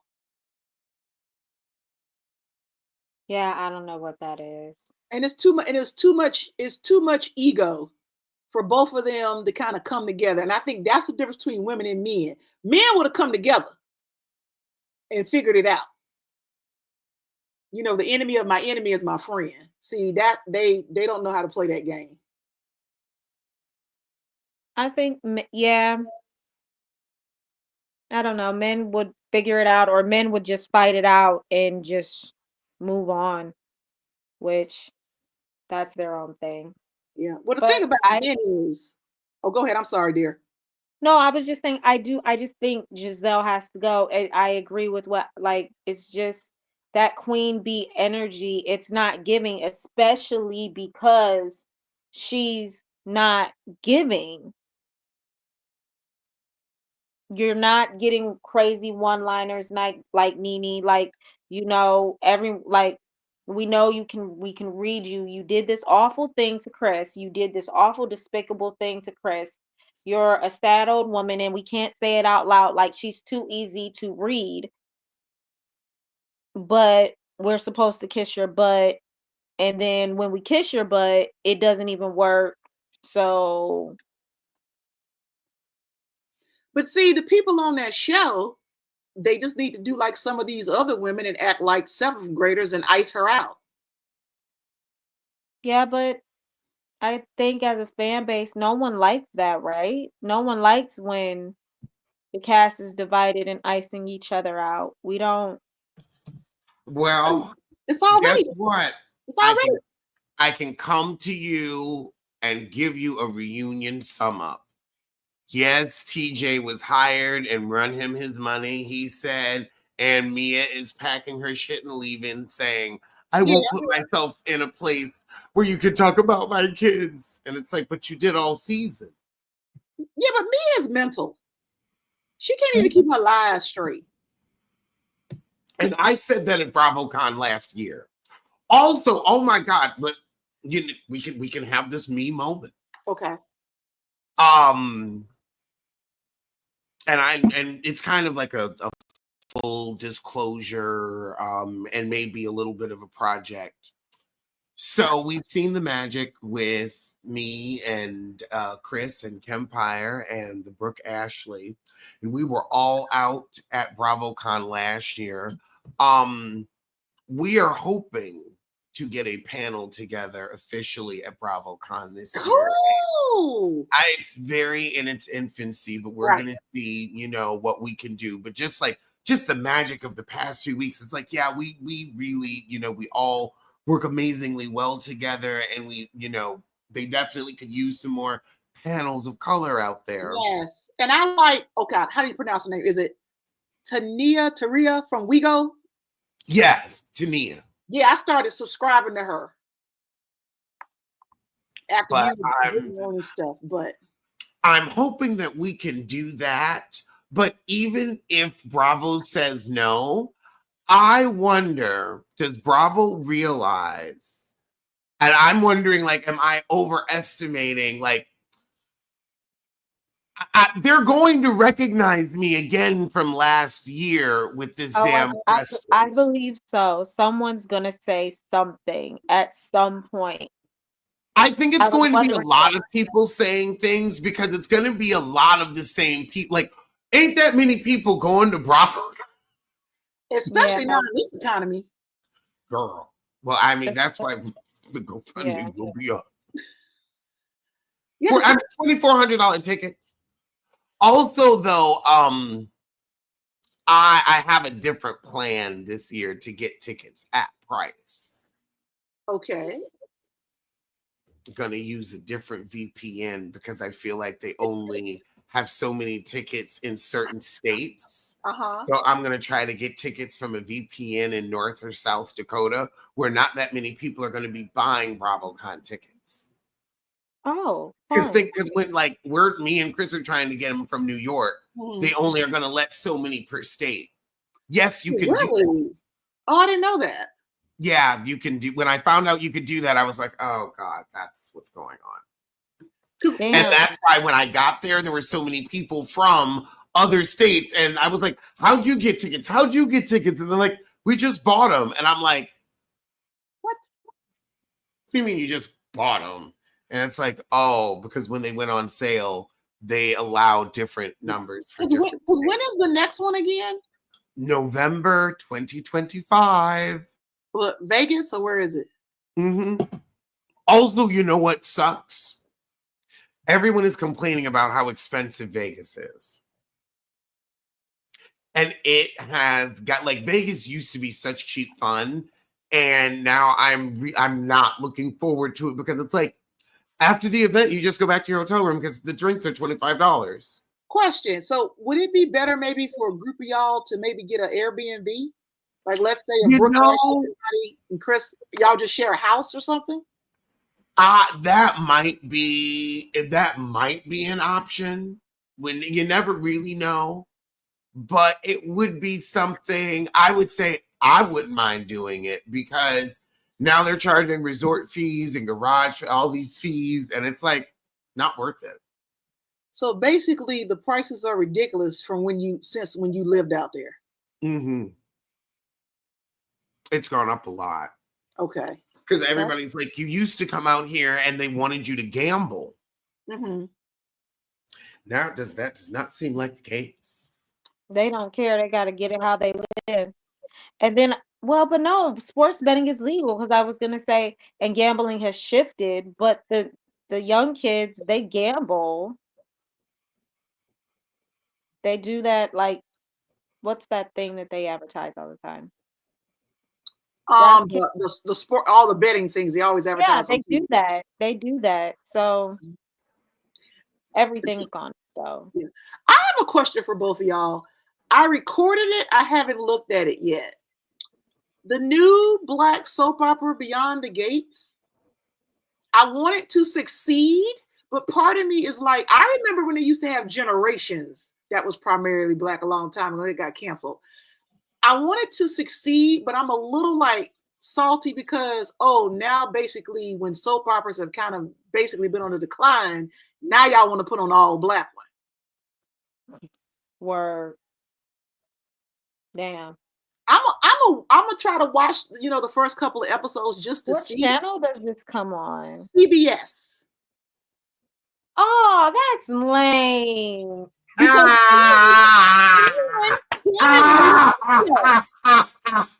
Karen made a cameo, and what's so jacked up is she probably maybe could have had a little career doing some bit parts on the soap opera. They say she has a cameo. She's in 1 or 2 episodes or something like that. But she messed that all up. But how do y'all feel about it? I mean, with reality shows, I guess I'm not into soap operas anymore. No, now that I know, I need to find a way to stream CBS, obviously, because I want, but I just, as you said, as they're going out and they're canceling all the greats and the greats are dropping off and TV is afraid. Now we get a black now.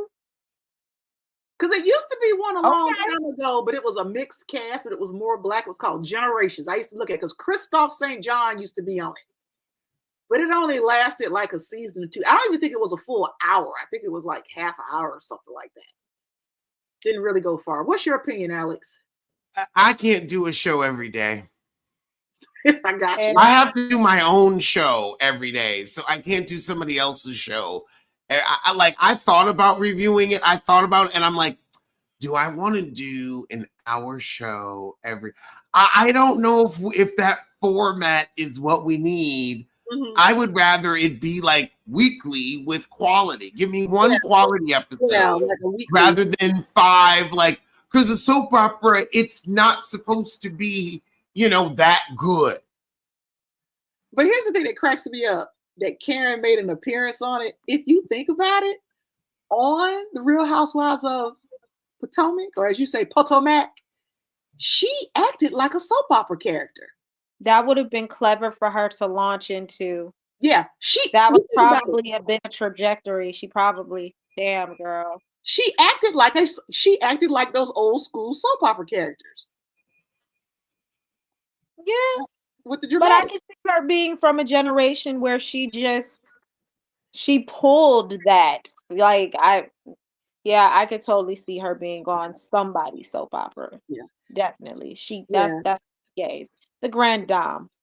Was I the only one that was not surprised she got a year? I knew she was going to get at least a year. A lot of people were surprised. After number 4, I'm surprised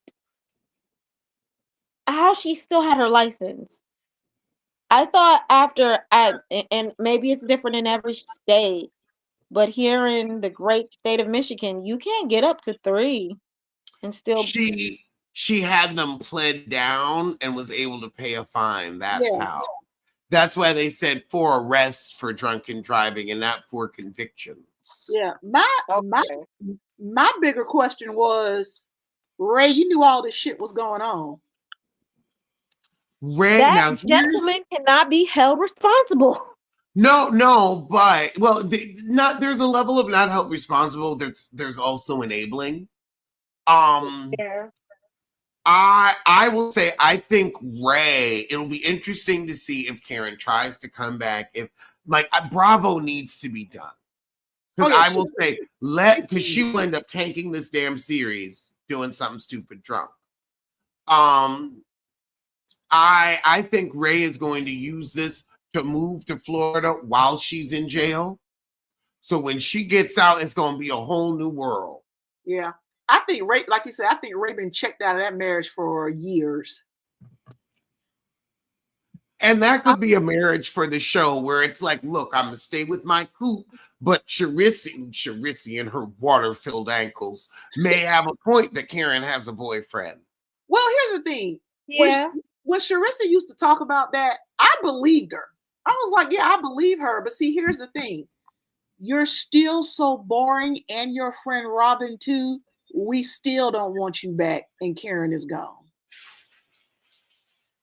Tell it again.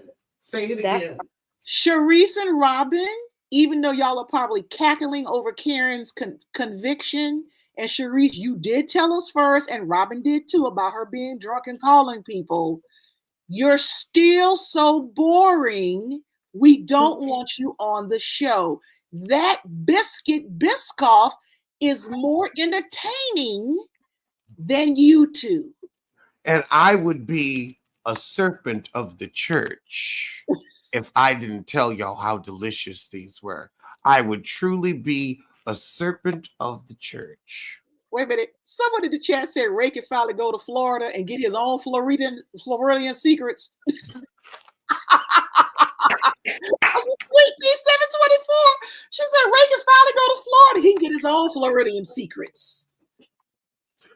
Oh my God. Oh, that's Kay Wilder in the chat. Lynn Halliburton said Ray can pull an Erica Jane and put furniture in a truck and move overnight to Florida. Girl, I mean, I would if my part if this was me, hell yeah, I would be like, look, when you get out, shit's changed. And also you're never going back because you're never embarrassing me like that again. These are my golden minutes. Because I've been embarrassed so much, I'd have to move. These are Ray's golden minutes. Let him have these in peace. Wait a minute, not golden minutes. Stop it. Stop it. You said, stop it. Stop it, Alex. Stop it, Alex. Now stop. The thing that got me about Karen, though, is that when they talked about the place that she went, where it has a simulated jail that lets you experience it. What? We didn't talk about that for a couple of hours. But see, that's why I say, look how far we've come. That a Black woman has pleaded down DUIs, but she also has money too. Because usually it's so funny. It's like, look how far, look at the privilege. Look how far we've come. But then again, she's a woman. Okay, Janice says, I've been to watch it and it is good. Okay, Janice, I'm a check it out. People already got a controversy about Beyond the Gates. They talking about it's no super dark skinned people. I said, sometimes Black people, you just can't win. Just want to watch the show in peace. Because somebody was talking about that. Oh yeah, Alex, Potomac. Do you think they're going to try to get Vivian to either be a housewife or a friend? I would love it. I would love it. She has a talent. She can sew. She can show, and also she's got a business. Don't try to take the 40%. Let's see somebody with an atelier business and what it's like to design, gowns and. Because Gizelle was cute in that dress she later gave Wendy. I had to give it to her. Looked nice. She looked nice. She just got a new stylist because she has upped the game. But see, like I said before, Giselle's problem is, honey, you can't use pretty as a personality. Especially when it's fading fast. She's gotten away with it for so long. Well, like I said, but she's so problematic.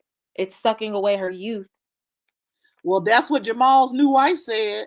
Also, let's also realize that, like, you have a shelf life on this show to be immature.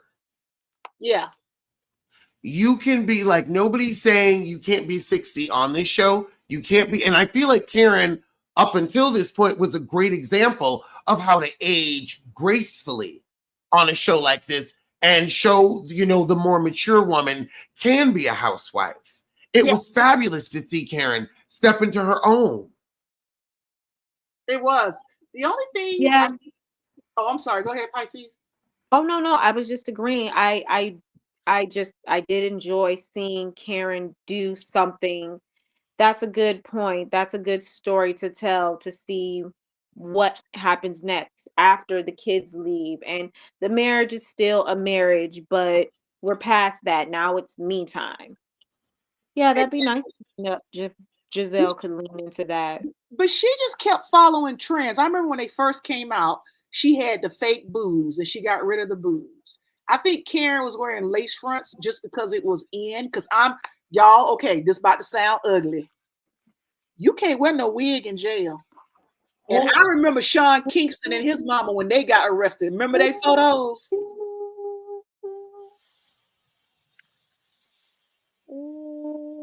Alan, you okay? Because her jail photo is gonna go viral.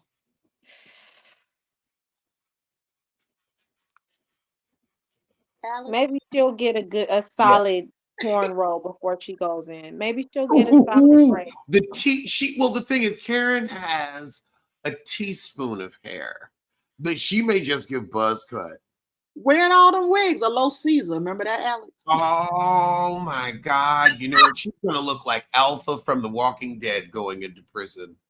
Oh my gosh. Hold on. Now, see, if she was smart and not having an alcoholism issue, she'd be like Martha Stewart. Because the thing I have to say about the Martha Stewart, all right, That's bedtime though. That's different. Went into jail like a boss. I'm about to share this screen. You about to do Sean Kingston's mama hairline? No. I'm about to do this is Alpha. Okay. This is where Karen gonna be given in jail. Wait.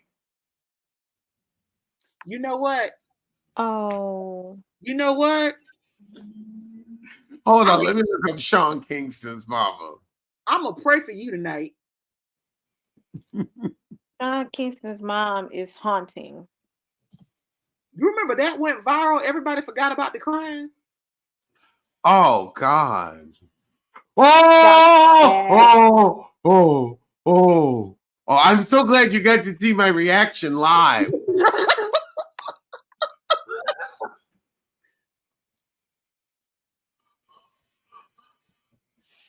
Yep. Oh God. The Grande! Yep.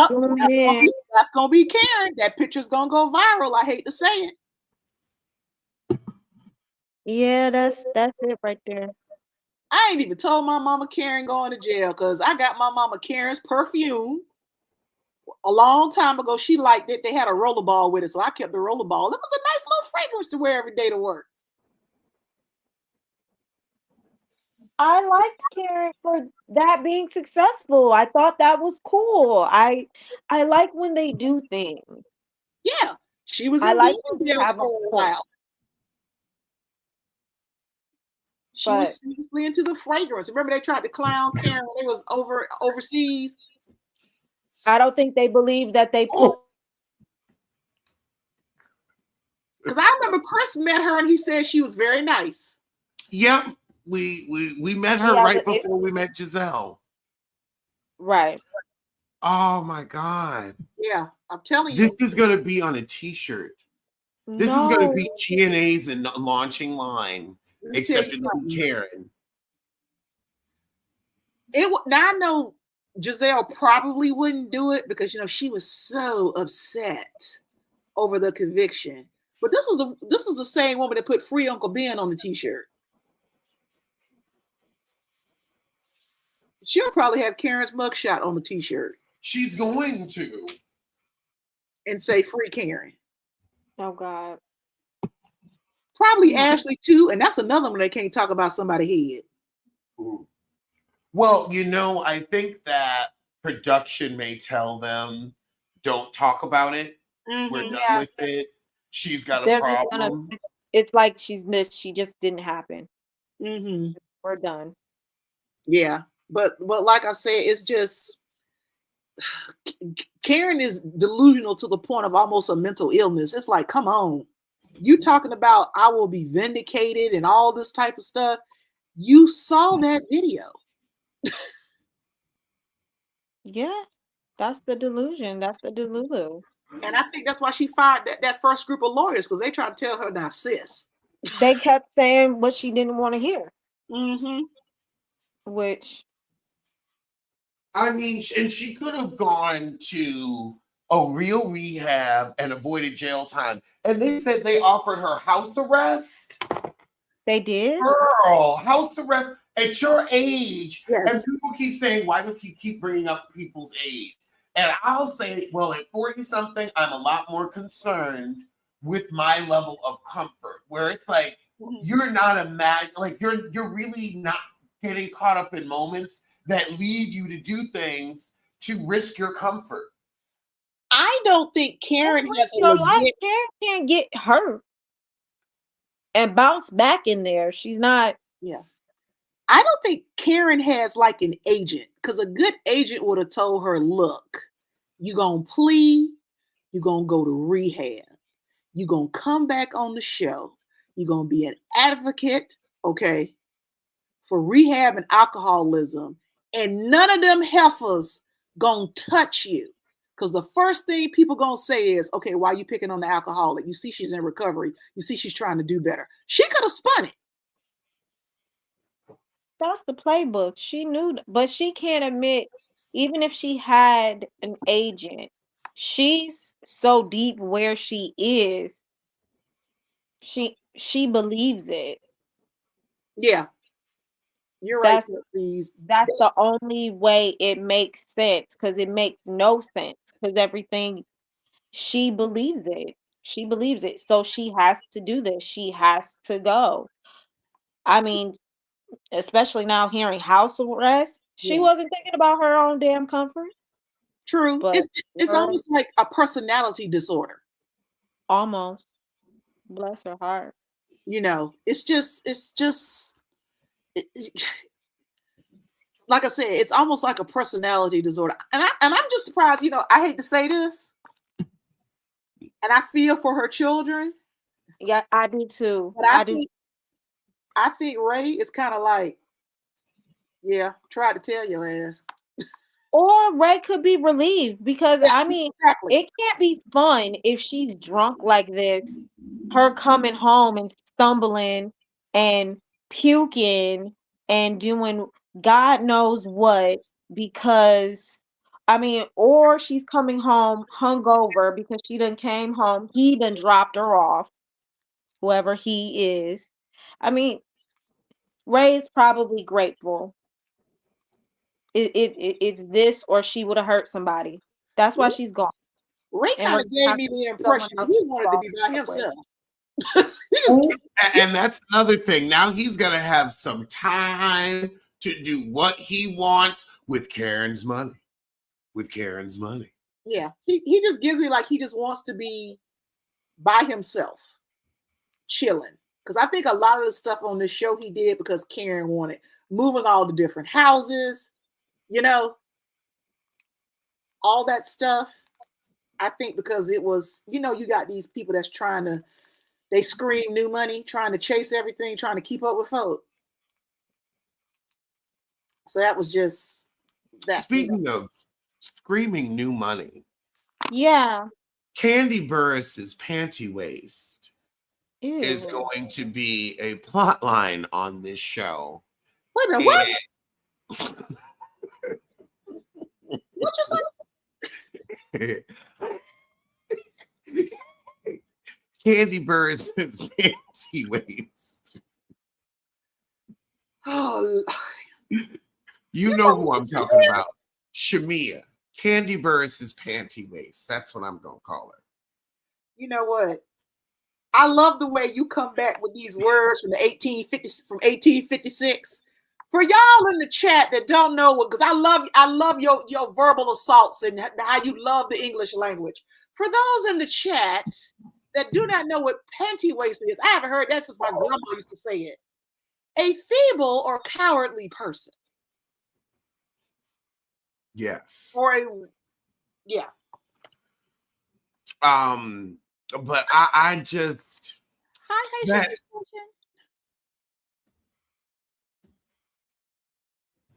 hello. Hi. Hello. Hi. How are you? All right, for the Haitians in the house. Mad respect. Over through the front. Love it. I chose that name just because of Alex, because I know he was making fun of Marlon. Marlon called himself a Haitian sensation. And I'm like, you know, when I think of like that, you are not the sensation. That struggle beard is not Haitian sensation. Like if you gonna claim it, no, you gotta have a fuller beard. Alex, let me tell you. So in the Haitian community, his beard is life. He actually has viral videos within our community. Yes, he calls it the Moses beard. Like Moses in the Bible. Because it's split. Yeah, and then he has beard oil and everything. Who is this? Look at Alex. Yo. He has beard oil? Yeah, he does. Mm-hmm. Child, make your money. Make your money. I'll give you that. Okay. To be honest with you, a lot of the Haitian artists, singers and such, they're following him because he is the one with the beard. He is very inspirational, very much, I guess, a sensation. Who was this again? Haitian sensation y'all talk about? He's not a Haitian sensation, but Marlon From Love and Hip Hop. from Love and Flo's Hip husband. Hop. I clipped off of when you were talking about that, and I put it on my Facebook page. I thought it was hilarious. But yes, his beard is actually a thing in our community, and the nickname for it is the Moses beard, because Father Moses from the Bible. Woo! We took it back to the Bible. Yes, so you know how people in the Bible, if you see a movie about them, they have like their long beard and stuff. Yeah, so they call him that. Wow. I kind of remember his face because I don't look at Love and Hip Hop, but yeah, I get it. Yeah, his beard is everything within our community, and all people are mimicking him or trying to get their beard to look like his. Hey, Alex, I just realized something. How many years have Love and Hip Hop been out? Oh, that's the thing. We're like 12. We're on season like 12, 13. And Chrissy and old boy still ain't married, even when she got down on one knee and proposed to him. But I wanted to say, Alex, I've been a fan like since I don't know how long. I always listen to your videos. Oh my gosh, you are the best there ever was on YouTube. For real. But I wanted to say in regards to Karen. But have you watched the new black soap opera on CBS? And did you see her on there? We were Haitian Sensation. We were just talking about that because you were okay. So I just got in. No, I was saying no. I want you to give detail because I was saying I recorded the soap opera this week. I haven't had a chance to look at it, and I was just kind of debating whether or not I was going to try to keep up with it because we got so many reality shows now. How did she do? They showed a scene in the commercial where she said, "That's why I wanted to chime in and ask because she looked a hot mess." And I wanted to see what your opinion was because she looked horrible. She looked like she just got out of the precinct. You know what? She might have. I wonder how long ago they filmed it because for all we know, that could have been part of her rehabilitation. Perhaps. No, I think it might have been right after the arrest. Okay. Yeah, she looked disheveled. She looked out of it. That's what I can say. Like she took some stuff. Okay. Mm-hmm. I don't know if she was nervous. That could have been it, but she looked as though something was going on with her. Mm-hmm. Not the den mother in prison. She might if somebody. I'm gonna send her a bejeweled shank. Oh. like I said. And see, here's the other thing where Karen messed up. When you call that officer of the goddamn law poor and white, I'm like, sis, them guards gonna be after you in jail. To be honest, I think she needs a lot of help. I have a feeling they're gonna probably take her out of general population because you know how you got some people, they want to get pub for messing with you. I hope that does not happen to her. But I'm going to say, I think they say she's going to be like in a county jail or something. She's not going to like. Well, what's going to happen when she starts going through withdrawals? Oh, that's probably already happening now. I had a family friend that was a guard and they said they put you in a different unit or something. Well, that was my other question. Is she home waiting to turn herself in or is she already... I think she in jail because they took her. From the court. They took her. Oh wow. Yeah, she went full Monopoly, go to jail, do not pass, go. She's the same age as my mom, and I wish my mom would. like I said, it was. It's embarrassing our family like that. Like I said, I feel for her kids. Yeah. I feel for her kids, but you know, some people gotta go to the rock bottom before they wake up. The way she pretends to value prestige on the show, I'm very disappointed in her. Yeah, and she's not. No, she's not. She's a gutter snipe. Oh my goodness, you took it to Iyanla. A drunken gutter snipe. A drunken gutter snipe, yeah. Like I said, a drunken gutter snipe, but now because of a water-filled gutter snipe, we don't know how we're going to move forward. And if they try to bring the unlikable Charisse and her dirty wigs on the show, yeah. Because I tell you, when I called Chris and I said, look, are you up for a caper? And he looked at me and he said, a caper? And I said, a caper. And he said, all right, where are we going? And I said, we got to go to Gizelle's house and Charisse's house and steal all of their wigs. Oh my goodness. Because Karen got this sentence. They're going to be big and bold. And we do not need them running around putting their water-filled ankles in the air. Oh my God. Oh my goodness. But I'm with Alex. Like I said, I watched all your videos, and I'm with you that the Housewives has really gone down. Like I started watching Housewives from Orange County from the beginning. Mm-hmm. This was not our expectation. Right, of Housewives. This is giving Love and Hip Hop, sometimes Bad Girls Club. Yeah. Well, they can't find anybody to do the show, because if you think about it, if they kept it strictly Housewives, let's say Housewives who might have like a job on the side or something, half of these shows, the majority of the cast is not even married. Right. I think the real serious Housewives wouldn't even dare. Exactly. See, you said it right there. So we're stuck with them. This is not new anymore. And you know what they say.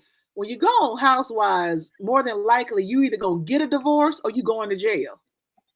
Mm-hmm. Oh. It's a cash stack. Yeah. Or, you know, the other rule is now, if your husband encourages you to go on Housewives, get a lawyer. Camille Grammer. Yeah, because he's just trying to find something for you to do.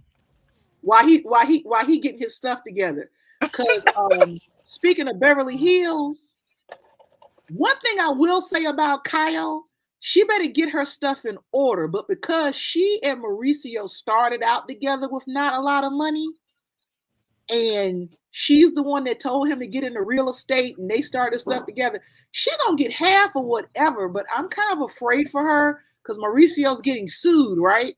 And because she said, I just signed papers that he put in front of me, I never even read it, she might get her ass ate up like Teresa. Well. You know? There might be. You know, just a thought. Because she signed papers without reading them. Why get a divorce when you're both cheating in peace? Just keep it that way. Because the public is not going to let them have peace. Mm. The public not going to let them have peace. You see, they was following around Kyle. They got Mauricio in the airport. I think that picture was set up, but you know. I think both of the pictures were set up because Kyle was going full les in the press to promote her season, and then Mauricio goes full daddy to promote his show on Netflix. That's all that is. Full pre-press and promo. We all act like we know. Yeah, but see, Kyle effed around and now she done found out. See, they gonna get a divorce just like PK and Dorit. I don't think that's a plot line. PK about to leave her with some bills. Yep. Yep, he's about to check out. Yeah, he's about to they, he about to check out. Because when Kyle made that little quip about, I've never seen Dorit's house look this way. She's always, very organized. And I'm sitting here going, she pulling out stuff either to sell on eBay or to pack up and move. Do you guys think that I'm sorry to change the topic. I'm late. But do you guys think that Bravo or anyone will address Heavenly, and do you think it will affect her position on the show? They ain't gonna address Heavenly. Well, here's the thing. Andy might. Enough is enough. I will say, because it's Heavenly is a professional throw a rock, hide her hand type of bully. She knew she could say that after the reunion, so she felt free. So the reunion's been filmed, so she won't have to face Andy or anybody else for a while. And because she feels so secure in the show, I don't really know if it will affect her position. Mm-hmm. But and that's a shame, because it would have been nice if it was before the reunion. And kind of address her, get her together. But I feel like she would have apologized, backpedal, and pussy pop like she always does. Yeah. See, I don't advocate violence. I just don't like her. I never have liked her. See, she's one of those types. You got to beat her ass down to the white meat to get the point. Mm-hmm. She never will.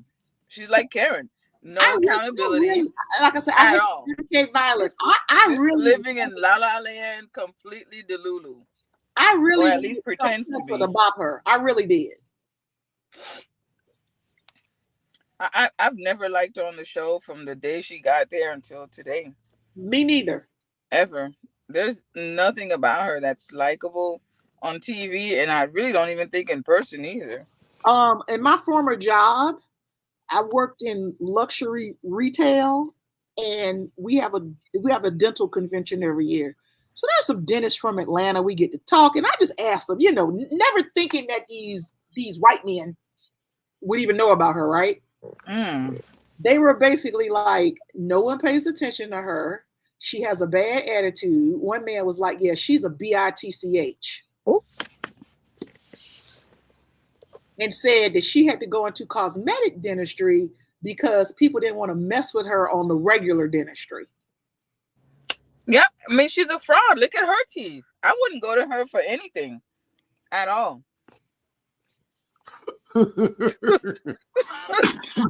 and let me reiterate my earlier term: trout mouth heifer, trout mouth bish. Because I mean, you gotta be able to sell. You're a dentist. I mean, that's the way of advertising. Your teeth can't look like that, and then I'm gonna sit in your chair. It's it's gonna be a no for me. Yeah, it's just like I said. I'm like you, Haitian Sensation. From when she first appeared, I was like, But see, here's the thing that gets me. You're so starved for attention. Jackie used to insult her regularly when she first appeared on that show. That's why I love listening to Alex, because he hit the nail on the head. She called her is just a wannabe. She's an old wannabe.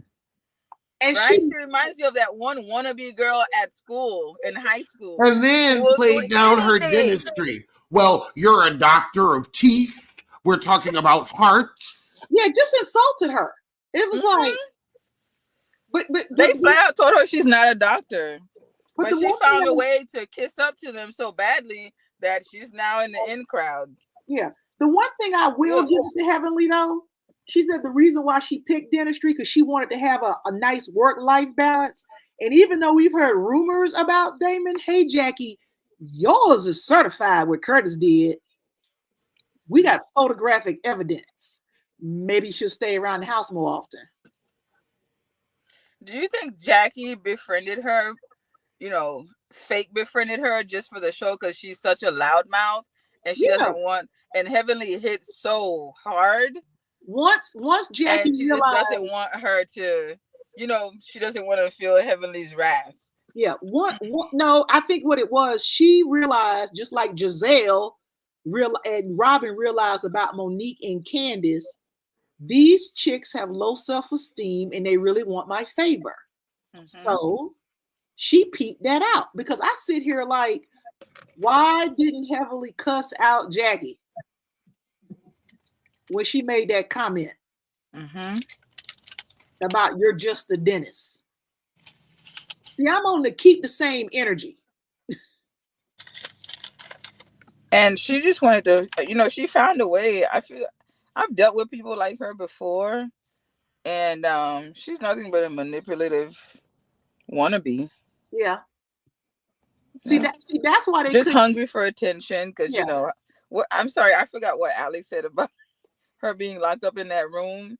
That windowless room. The windowless room. Or the disappointment room. The disappointment. Alex, if that don't sound like something from Harry Potter, the disappointment room. Disappointment room. It's also giving flowers in the attic.